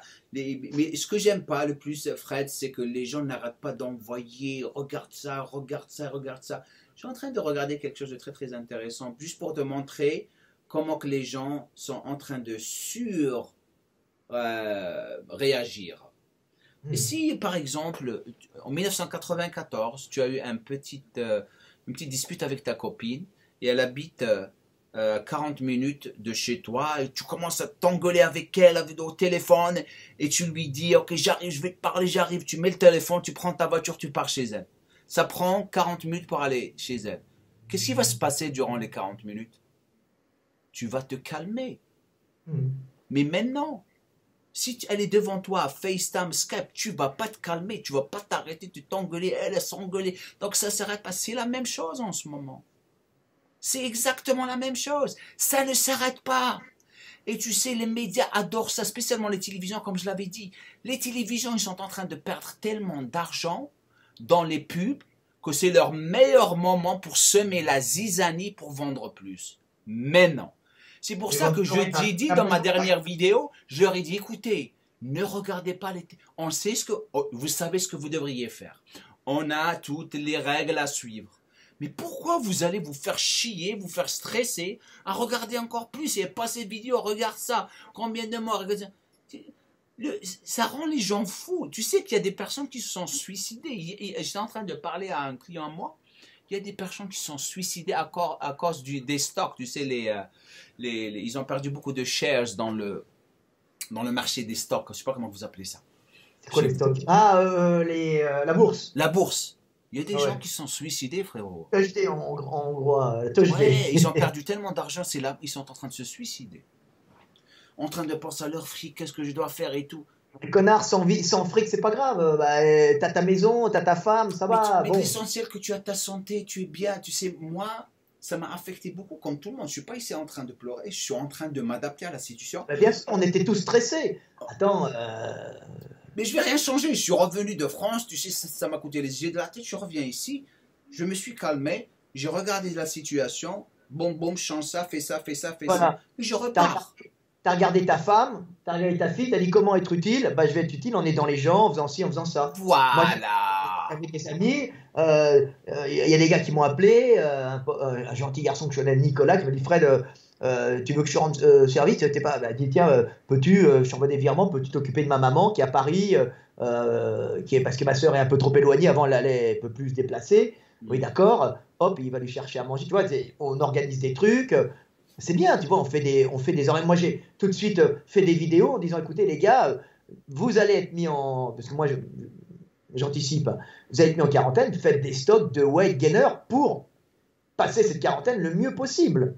Tu voilà, dépenser votre... Et ce que je ne comprends pas, c'est qu'il y a des gens qui sont en train de dépenser leur fric, c'est comme de rien n'était. Spécialement, lorsque vous avez... Spécialement en France, hein, je ne vois pas ça partir rapidement, parce qu'ils vont faire durer ça, cette quarantaine, ils vont la durer pendant un bon bout de temps. Je la vois ne pas...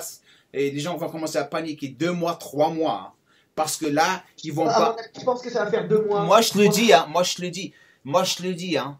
Parce que c'est la panique, toutes les frontières sont fermées, les gens ils sont...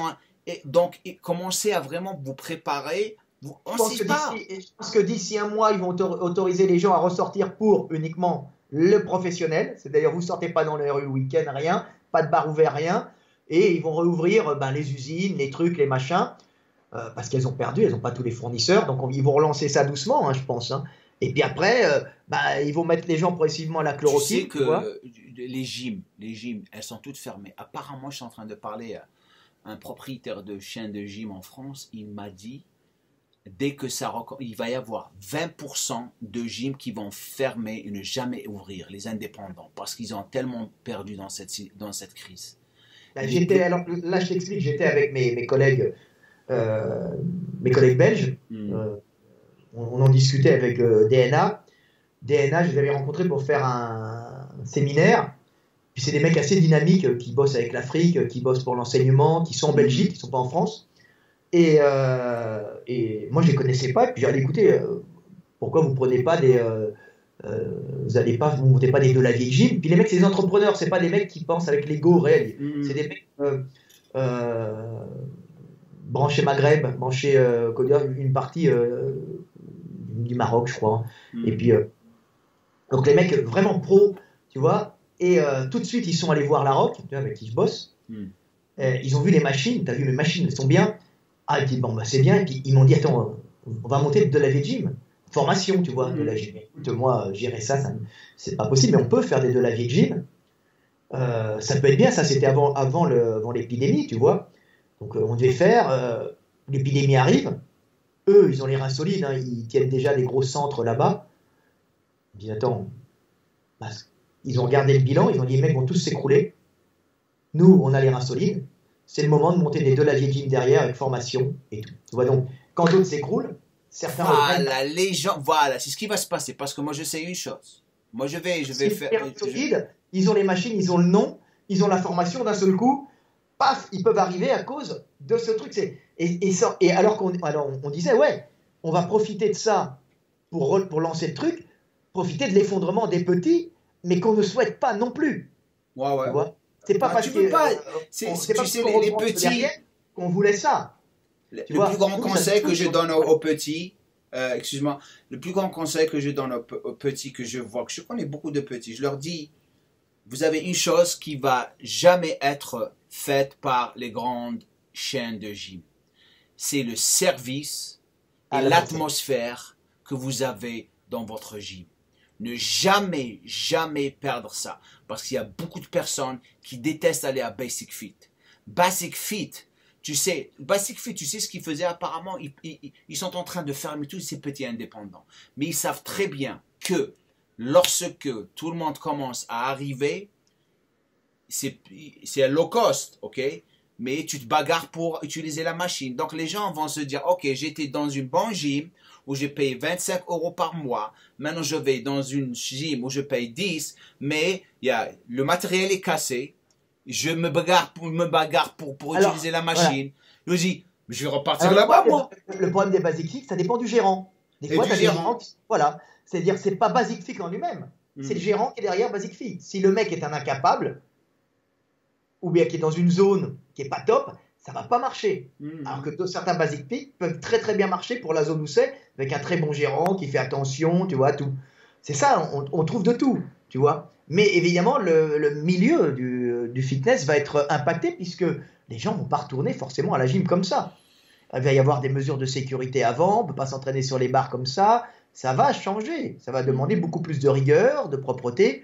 Alors je ne m'inquiète pas parce qu'on va voir apparaître des systèmes de propreté, de nettoyage antiviral qui ne sont pas du tout invasifs, qui ne sont pas du tout durs et qui sont extrêmement efficaces. On va voir se généraliser par exemple tous les traitements de l'air par les UV, ce qui n'était pas généralisé, tu vois, comme on voit dans les hôpitaux, avec peut-être des robots qui passeront et qui balanceront des UV quand tout est fermé. Ça ne consomme rien. 2, ça tue tous les virus et les bactéries, une grande partie. Alors, sauf à l'endroit où il y a de l'ombre. 3, l'aération avec des UV. On le fait déjà pour les filtres à eau, tu sais, on met des filtres à carbone, on met une lumière. Quand les gens sont indépendants, ils ont ça. Mais ça va généraliser partout. Le temps, bien sûr, qu'il y ait de moins en moins de Covid-19 dans l'air. De toute façon, progressivement, ça va s'atténuer, tu vois. Mais c'est un nouveau fléau qui nous touche et qui va rentrer dans notre vie, qui va nous demander plus on va dire, des conduites différentes, tu vois. Enfin, tu sais que tout de suite, par exemple, chloroquine, tu vois, tout de suite, monsieur, et les mecs n'ont pas le temps d'en mettre partout, tu vois. En général, ces trucs-là, quand les virus sont trop virulents, ils disparaissent, un peu comme l'Ebola qui tue trop vite les mecs, donc qui se répand pas. Et puis progressivement, seules les souches de virus qui sont peu virulentes survivent au bout d'un moment parce qu'elles se transmettent sans avoir beaucoup de nuisances sur les individus. Donc la vie triomphe toujours, tu vois. Donc, parle-moi rapidement, on arrive à la fin parce qu'on est à 1h15, 1h20. Parle-moi de ton bouquin là que tu m'as donné. Merci, je te remercie de me l'avoir donné et offert au salon l'année passée. L'éveil de la conscience. Tu es en train de faire une mise à jour? Là, on a fait une mise à jour avec plus de 800 pages. Okay. Donc, à 300 pages de plus à peu près. Hein, c'est tous les textes que je passe en réaction sur Facebook. Et c'est sold out, c'est complètement vendu. Tu ne le trouves plus apparemment, d'après ce que j'ai vu. Non, ce qui s'est passé, c'est que ça a été la meilleure vente de tous mes livres. Et le collègue, moi j'avais financé la société, j'avais mis l'argent pour le développement. Puis lui, on devait faire plusieurs livres. Et ce qui s'est passé, c'est heureusement j'avais protégé mes droits à fond, tu vois. Mais c'est moi qui avais financé l'impression, la maquette, tout ça. Et ce qui s'est passé, c'est que lui, voyant arriver tout l'argent, il a pris tout l'argent et il n'a rien redistribué. Et donc j'ai dû arrêter tout de suite parce qu'il a volé, il a pris. Moi, j'ai même pas été payé de mes droits, rien. J'ai même pas récupéré les 25 000 euros que j'avais mis dedans, tu vois. Et il a volé globalement, plus mes droits qui étaient à 25 000, parce qu'on en a tiré quasiment 10 000, tu vois, donc je vais un peu plus même, tu vois, on ne peut pas vérifier, mais là, j'ai l'imprimeur bulgare, j'ai mes potes qui travaillent avec, donc je peux avoir exactement ce qui a été imprimé, mais on va dire qu'on a vendu à peu près 10 000 bouquins, je pense, tu vois, très vite. J'ai suis monté 3e sur Amazon, tout livre confondu. Et en philo, tu vois, c'est plus que de la philo, c'est de la science, de la philo, de la théologie. J'ai adoré, tu sais, j'ai commencé à le lire un petit peu. Tu sais, je bouquine trop, mais j'essaye de vraiment... Non, mais ça s'ouvre, c'est un livre qui se prend. Incroyable. Mais qui s'ouvre, comme ça, tu vois. Tu l'ouvres, tu le prends, et puis tu réfléchis dessus. Et c'était très bien vendu, puis lui a tout volé pour s'acheter une... Vraiment désolé, hein. Ça arrive, il a été très dynamique au début. Il a fait un travail énorme avec sa femme et puis malheureusement l'appât du gain, l'argent, la jalousie peut-être a fait qu'il a tout pris d'un coup et qu'il a cloué un truc qui marchait direct. Hein. J'ai dit, je suis resté là. Alors bien sûr, j'attaque en justice, ce qui est fait, on continue les attaques, c'est très long. On est plusieurs parce qu'il a perdu beaucoup de procès, il avait volé pas mal de mecs, c'est un mec qui s'est transformé visiblement. Au début, il a de bonnes idées, c'est une espèce de bipolaire. Et d'un seul coup, quand il voit passer l'argent, il prend et... tu sais que il a réduit son monde directement. C'est-à-dire que maintenant, plus personne n'a confiance en lui, tu vois. Donc, j'ai repris les droits et là, je refais l'édition et on va sortir ça après, dès que les imprimeries remarchent, si elles remarchent, dès que tout est fait. La maquette est déjà faite, on est en train de la bosser, on peaufine ça. Là, j'ai mis la version gratuite bruts, c'est-à-dire les textes, tous les textes sur Internet pour que les mecs pendant ce confinement puissent réfléchir, les aider. C'est un livre qui permet d'aider les gens à relativiser, à surmonter l'adversité, à comprendre ce qui t'arrive, parce qu'il n'y a rien de pire dans la vie que de ne pas comprendre ce qui t'arrive. Je veux dire, ne pas comprendre le bonheur qui t'arrive, c'est pas grave, t'es inondé de bonheur, on s'en fout.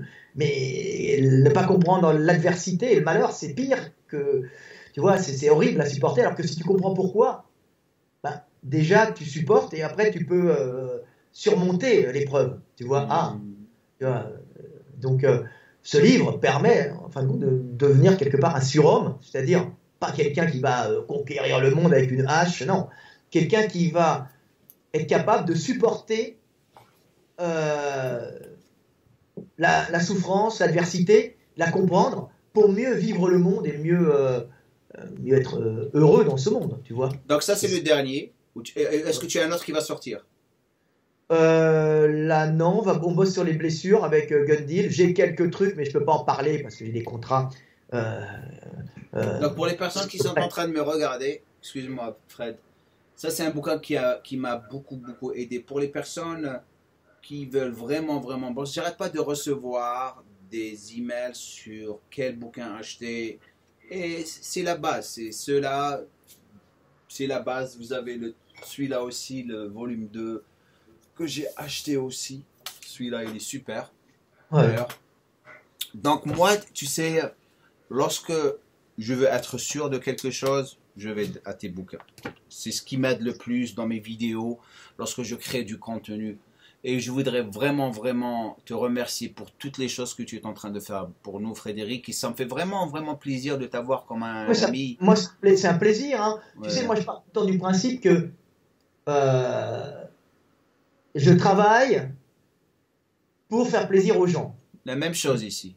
Voilà, j'ai vu quand tu travailles, vu que c'était un plaisir pour toi de travailler, d'être avec les gens. Je dis, oh, putain, il aime son boulot. J'ai en discuté avec Stéphane Mercier, le président de La Roque, et je lui disais, regarde Jamo, comment il bosse. Regarde, il aime bien les gens. Regarde comme il est attentif. Je dis, moi, je suis incapable de faire ça. Je dis, tu vois, et puis il rigolait, Stéphane, il dit, ouais, c'est vrai, tu vois. Mais moi, j'ai d'autres qualités différentes, tu vois. Et moi, je me suis toujours dit, quand je fais quelque chose, je le fais pour le jeune garçon que j'étais et pour ce que je n'ai pas eu. Exactement la même chose. Je me dis, quand je serai mort, puisqu'on va tous mourir, et que je sais que c'est Dieu ou le monde qui vit en chacun de nous, je sais que les hommes, quand ils verront l'œuvre de la vie, diront, oh, il y avait des mecs bien, je vais être comme ça. Et en fin de compte, c'est moi dans les autres qui dira, oh, il y avait des mecs bien. Oui, mais ce mec, c'était toi. Comme ce Léonard de Vinci, c'est toi. Comme Jamo, c'était toi. Quand tu seras mort, les mecs diront, mais tu sais, Jamo, c'était toi. Tu ne savais pas. C'est la même chose que je pense, c'est ce que je dis à mes abonnés. Je leur ai dit, écoutez, ils vont tout le temps vers, oh, regarde celui-là, ce qu'il a dit sur toi. Tu sais, les gens qui parlent sur toi négativement, ils te rabaissent et tout. Je dis, écoutez, les gens peuvent parler de moi comme ils veulent, parce qu'ils veulent mon attention, mais la chose que je suis en train de faire, je sais une chose, c'est que lorsque je partirai de ce monde, vos enfants et vos grands-enfants vont bénéficier des choses que je suis en train de donner ici. Exactement, donc, voilà, c'est ça. Mon temps n'est pas perdu dans cette vie, mon temps est là pour, lorsque je dors le soir, je dors avec une paix à l'intérieur de moi, voilà. Que je sais que j'ai fait du bon. Voilà. Je suis pressé de me réveiller le matin pour faire encore plus. Quand tu te lèves le matin, tu te regardes dans la glace, tu dis, oh putain, je suis un mec bien. Bien sûr. Hein? Tu sais, tu dis voilà. Je suis une merde, tu vois. C'est mieux quand même. Et les gens, tu sais, sont reconnaissants. Tu sais, comme je t'ai dit, je suis sur la même chose avec toi parce que je vois tes abonnés. Je sais comment que le support que tu as et les emails et les commentaires d'appréciation que tu as pas. La même chose pour moi, c'est que ça fait plaisir de lire des gens qui viennent tous découvrir. J'ai une super hyper histoire. Pour toi, je suis parti en Algérie et j'étais en train de faire un documentaire avec une chaîne de télévision. Le mec, le journaliste qui faisait le documentaire, il m'a dit, il faut que je te raconte cette histoire. Donc, il était au Bénin. Il m'a dit, j'étais au Bénin. C'est le centre de l'Afrique apparemment. Il m'a dit, il était au milieu, j'étais dans un petit hôtel. On était en train de faire un documentaire petit hôtel, pas vraiment. L'internet, en train de regarder, il m'a dit, il y avait un noir qui était en train de faire le ménage autour de lui avec son petit bidon d'eau. Et tout d'un coup, il m'a dit, j'étais en train de regarder ta vidéo. Je me dis, nulle part, dans un trou. Et tout d'un coup, le mec, il lui dit, hey, tu es encore? Mais je le connais, lui, et il est super. Il m'a dit, tu le connais? Oui, je le connais, je le vois tout le temps. J'ai dit, ça fait plaisir. Ça fait plaisir. Ça fait plaisir. D'accord. Tu sais. Les mecs sont contents. Les gens à qui tu donnes le sourire. Et tu sais, j'ai un style d'éducation, comme tu le vois de mes vidéos. J'essaie d'être pédagogique. En même temps, c'est ma nature. Je fais rigoler les gens par rapport. Je n'essaie pas de le faire. C'est juste mes réactions par rapport aux choses que je fais et tout. Mais tu sais, je le fais tout le temps, mais pas comme auparavant, parce que je me suis posé une question. Une fois, j'ai dit, je veux que les gens, lorsqu'ils partent de chez moi, c'est pas tout le temps la rigolade. Il faut qu'ils partent avec l'éducation aussi, parce que lorsque tu fais trop de rigolade, en même temps que tu es en train d'éduquer, c'est que les gens, lorsqu'ils partent, ils vont se souvenir tout le temps de la rigolade. Ils vont oublier la chose la plus importante, c'est-à-dire l'éducation. Donc, tout le temps en train de vraiment raffiner le contenu, comme tu es en train de le faire avec tes bouquins, et ta façon de vraiment... Et j'adore tes dernières vidéos, parce que là, tu commences à vraiment montrer aux gens l'importance de ton contenu par rapport au développement. J'avais vu la vidéo sur les clavicules larges et les clavicules étroites, d'ailleurs, que tu discutes sur tes bouquins. Et les gens vont vraiment comprendre maintenant pourquoi le développé couché, c'est pas la chose la plus importante ou l'exercice le plus important pour avoir des pecs. Tu vois ce que je veux dire? Tu as vu celle que j'avais fait sur les hanches? Sur hernie discale et mobilité de la hanche? Pas encore, mais je vais toutes les voir. Les mecs s'aperçoivent pas que c'est des plus grosses découvertes en muscu. Tant de temps pour les découvrir. Bah ouais, on met du temps. Hein. C'est que les causes principales de hernie discale, c'est le manque de mobilité antérieure de la hanche. De la hanche. C'est parce que tu n'arrives pas à bouger, et avec le poids sur ton dos, tu commences, c'est comme ça que tu vas commencer à avoir des hernies discales. On ne pense jamais à des trucs comme ça jusqu'à ce que tu les lis. Tu dis, ah shit. Merde, j'ai compris, tu vois. Merde, j'arrive pas à trouver mon petit bassin. Ce qui se passe, c'est que quand tu es. T'as pas de mobilité. Quand tu n'as pas de mobilité antérieure, oui, c'est mon bassin, j'avais un petit bassin, on est en direct. Tu me fais marrer avec tes bassins et tes tendons, tes quadriceps partout. Il est là. Non, mais c'est des bassins chinois, ça, il est très bien, tu vois. Ouais. Tu vois, ça, c'est un bassin, tu vois, un bassin, voilà, d'homme. Ouais. On le reconnaît. Quand tu as ici, à cet endroit-là, un manque de mobilité, quand la cuisse, tu vois, ça, c'est le fémur, ne peut pas remonter par là, tu vois. Est-ce que j'ai un fémur pour te remontrer, parce que les mecs. À ta droite, je crois. C'est pas à ta. Non, ça c'est pas. Ah voilà. Tu vois là, quand il y a des gens qui peuvent, comme moi, remonter vraiment ici, tu vois. Ouais. Par contre, latéralement, j'ai aucune mobilité. Ouais. Quand les gens ils bloqués à ce niveau-là, quand il fait un squat, hop, il se retrouve comme ça, tu vois, il descend, le bassin il peut pas s'incliner. Tu comprends? Pour compenser l'axe de gravité. Donc, qu'est-ce qui va compenser le manque de mobilité antérieure du bassin? C'est le bas du dos. Sur le bas du dos, ouais. Et à ce moment-là, c'est la hernie. Donc il peut pas. Voilà. Donc il va, au lieu d'être là, voilà. Il va faire ça. Voilà, c'est le bas du dos qui va s'arrondir. Voilà, qui va prendre tout. Voilà, alors que moi, j'ai un squat qui est laid, mais tu comprends, quand j'arrive à ce niveau-là, moi j'ai une mobilité antérieure du bassin extrêmement grande, et pas latérale, hein. Je suis incapable d'écarter les cuisses.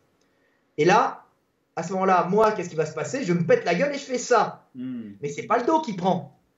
Je me pète la gueule. J'ai pas de tension dans le dos. Alors que le mec qui n'a pas de mobilité antérieure, quand il arrive là, lui, il bloque. Quand il se pète la gueule, c'est le bas du dos qui s'arrondit et la tension la pression sur l'avant des disques est énorme. Ça chasse à l'arrière et ça éclate tout et ça vient péter le noyau, l'anneau fibreux. L'anneau fibreux, je vais en avoir ici, tu vois, c'est à peu près ça. Hein. Et puis on se retrouve avec une belle hernie à l'arrière. Wow. Parce que la pression est devant et ça pète. Alors que moi, je me trouve péter la gueule par terre, j'ai des barres de sécurité, on dit, il s'est pété la gueule au squat. J'ai dit oui, mais mon dos, il n'a rien pris. Tu comprends? Les mecs ne comprennent pas. Alors que toi, t'es bien, hop, t'es un déséquilibre avant, tu casses. Et tu casses direct. Et ça, c'est la première cause de hernie discale en musculation. Et ça ne doit pas être qu'en musculation, ça doit aussi dans la rue, les vieux qui s'accroupissent, qui n'ont pas de flexion antérieure, ce qui ne veut pas dire que le mec ne peut pas faire un grand écart. Et ça, c'est la première cause, tu vois, c'est une cause indirecte que les mecs n'avaient pas vue. J'ai dit, merde, j'ai 52 ans, j'ai mis 52 ans pour m'en apercevoir, un peu moins, parce que je m'intéresse à ça depuis que j'ai 15 ans, tu vois. Donc le dessin d'anatomie, ça m'intéresse depuis que j'ai 16 ans, 17 ans. Donc tu vois le truc. Mais continue, vraiment, continue avec tes vidéos, tu sais, les dernières où vraiment, c'est de l'or. Et je vous encourage, toutes les personnes qui sont restées jusqu'à la fin de cette vidéo, bien sûr, je suis sûr que la plupart se sont cassés parce qu'ils n'ont pas de patience, mais ceux qui sont restés jusqu'à la fin, abonnez-vous chez Delavier parce que vous allez vraiment apprendre tellement et vous avez du divertissement, il parle de tout. Tu vas dans un monde où pas beaucoup de personnes peuvent aller avec toi. Les gens me disent « Ah, Delavier, t'as vu qu'est-ce qu'il a dit ?» Je dis « Vous ne comprendrez jamais Delavier. Parce que lorsque vous êtes sur le même niveau que Delavier, vous allez vraiment apprécier. C'est pas parce que tu es à côté de moi, c'est parce que durant mon expérience, tu sais, j'ai rencontré des personnes très intéressantes qui capturent ton attention comme ça, par rapport à ce qu'ils disent. Et lorsque tu finis de leur parler, tu te dis « Shit, man, j'ai jamais pensé à ça. » Et tu t'éduques. C'est ce genre de personne de la vie. Sérieux, frérot. C'est que, comme je t'ai dit, je suis vraiment très honoré de t'avoir comme ami et partager ce moment avec toi. Et vraiment, je voudrais aussi te remercier pour tout ce que tu fais pour l'industrie mondialement avec ta philosophie. Et une philosophie qui a été créée par l'expérience et common sense, comme on dit chez nous ici, la logique des choses qu'on voit autour de nous, que beaucoup de personnes ne voient pas, et que tu continues à partager, et tu m'inspires à partager avec les gens aussi mon savoir, que je suis en train de raffiner de plus en plus par rapport à ce que j'apprends de toi.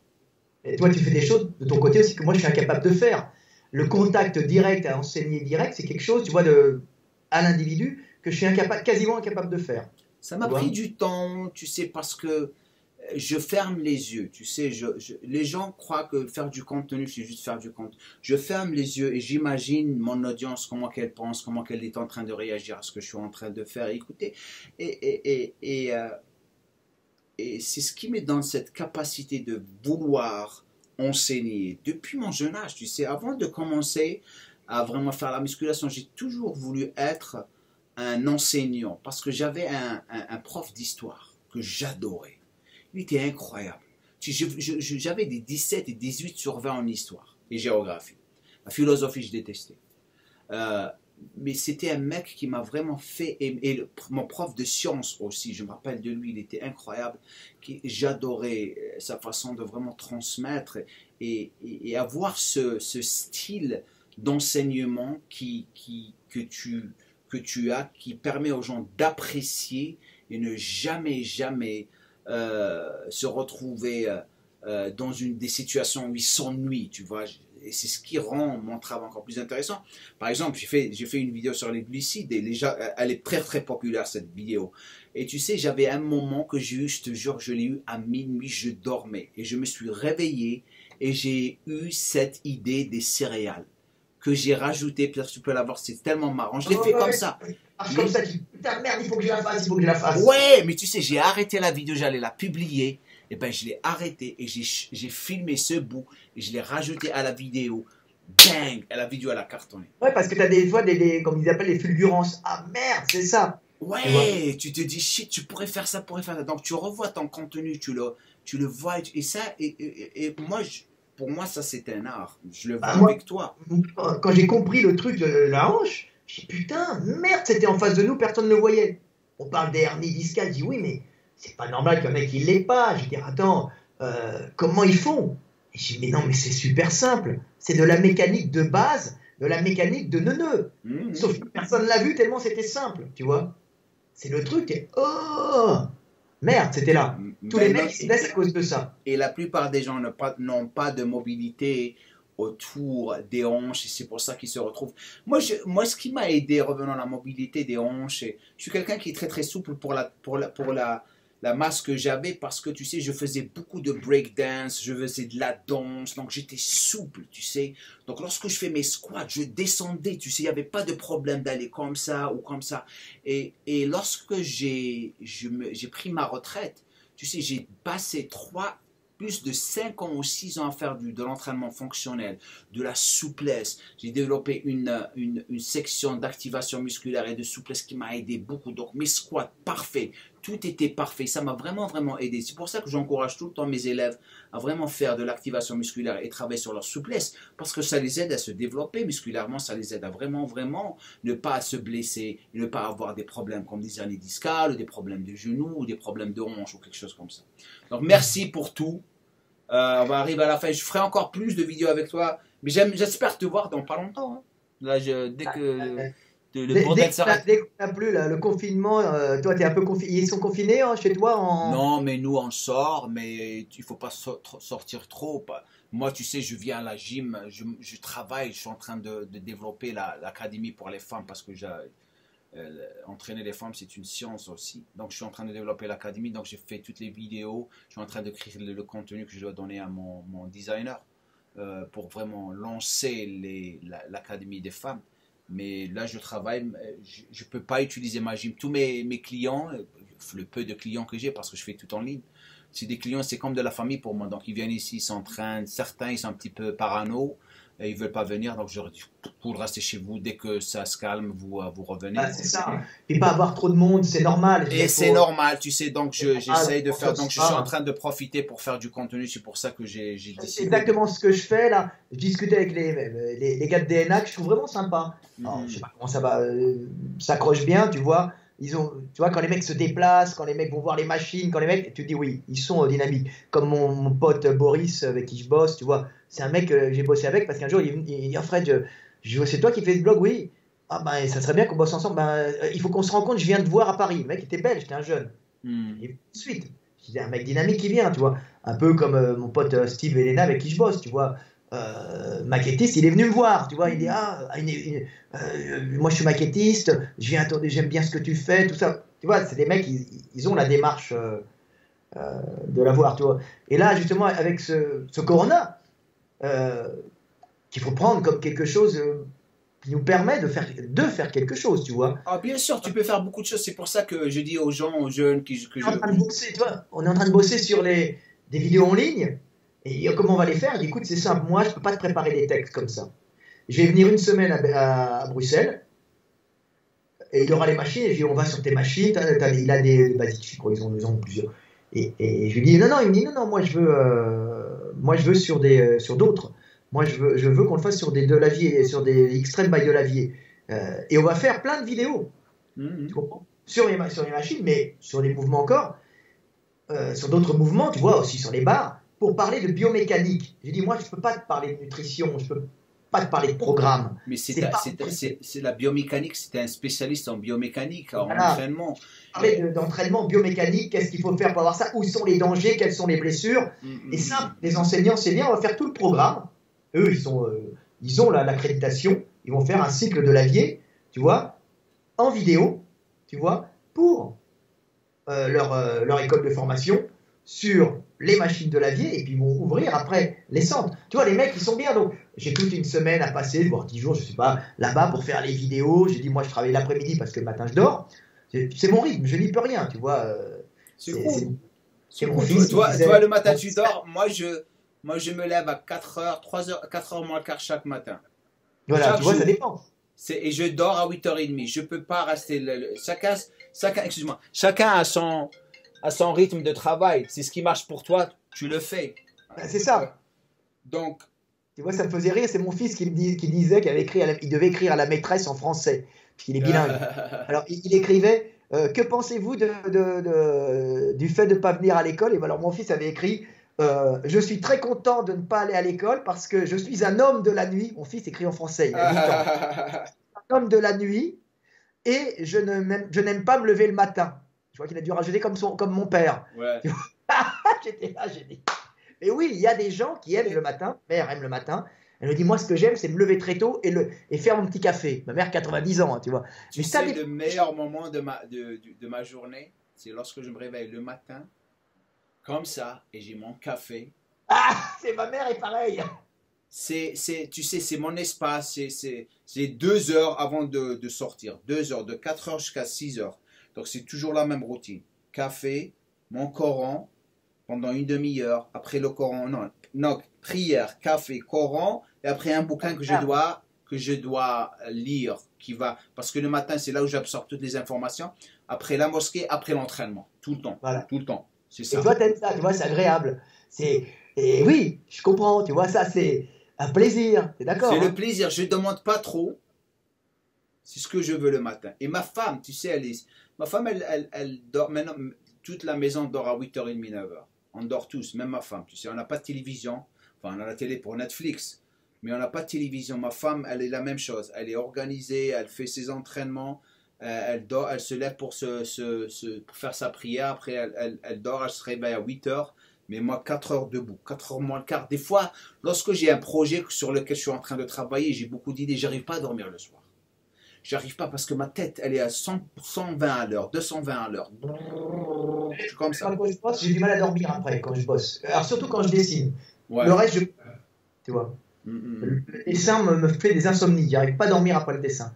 Ouais. C'est parce que tu es créatif, parce que tu sais, parce que ton cerveau est en train de créer, tu sais, tu es en train d'avoir ces idées, tu es en train de... Parce que spécialement lorsque tu dessines. Écrire me pose pas ce problème, mais dessiner, oui. Mais tu sais que j'ai travaillé avec des artistes. J'étais un agent d'artiste comique. Je me suis retrouvé en train de le faire comme part-time, comme on dit chez nous. Et je voyais leur comportement par rapport à leur art. C'est des mecs qui sont... Tu sais, il y en a qui travaillent, qui dessinent toute la nuit. Et des fois, il fait une planche, tu sais. Et après, parce qu'on devait soumettre les planches à Marvel ou DC. Je travaille avec des grandes compagnies. Et on la regarde comme ça et je dis, il y a le panel 1 ou 2 ou 3. Et après, il le regarde comme ça et me dit, je vais refaire tout. What? Refaire tout. Je l'aime pas. Mais la planche, elle est parfaite. Il me dit, non, regarde ça et regarde ça.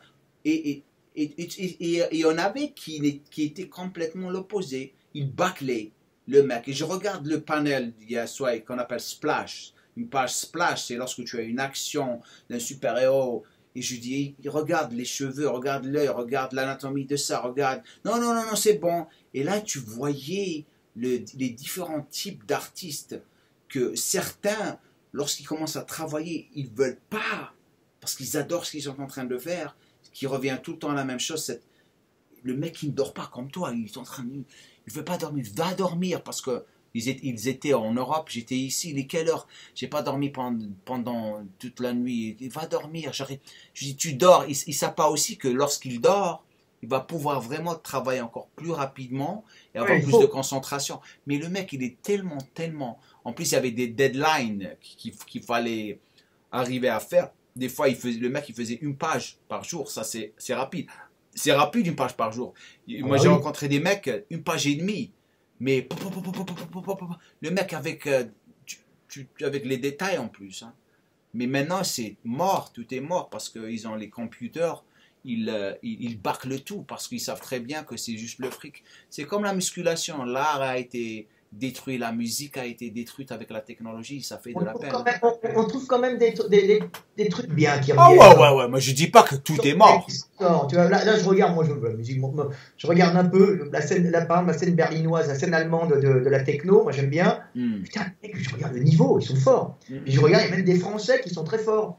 Tu vois. Ah ouais, mais tu sais, je dis pas que les Berlinois, ils ont des mecs qui font des vidéos de qualité. J'étais là, mais tu sais, tu vas trouver 1 sur 10. C'est celui-là que tu dois suivre.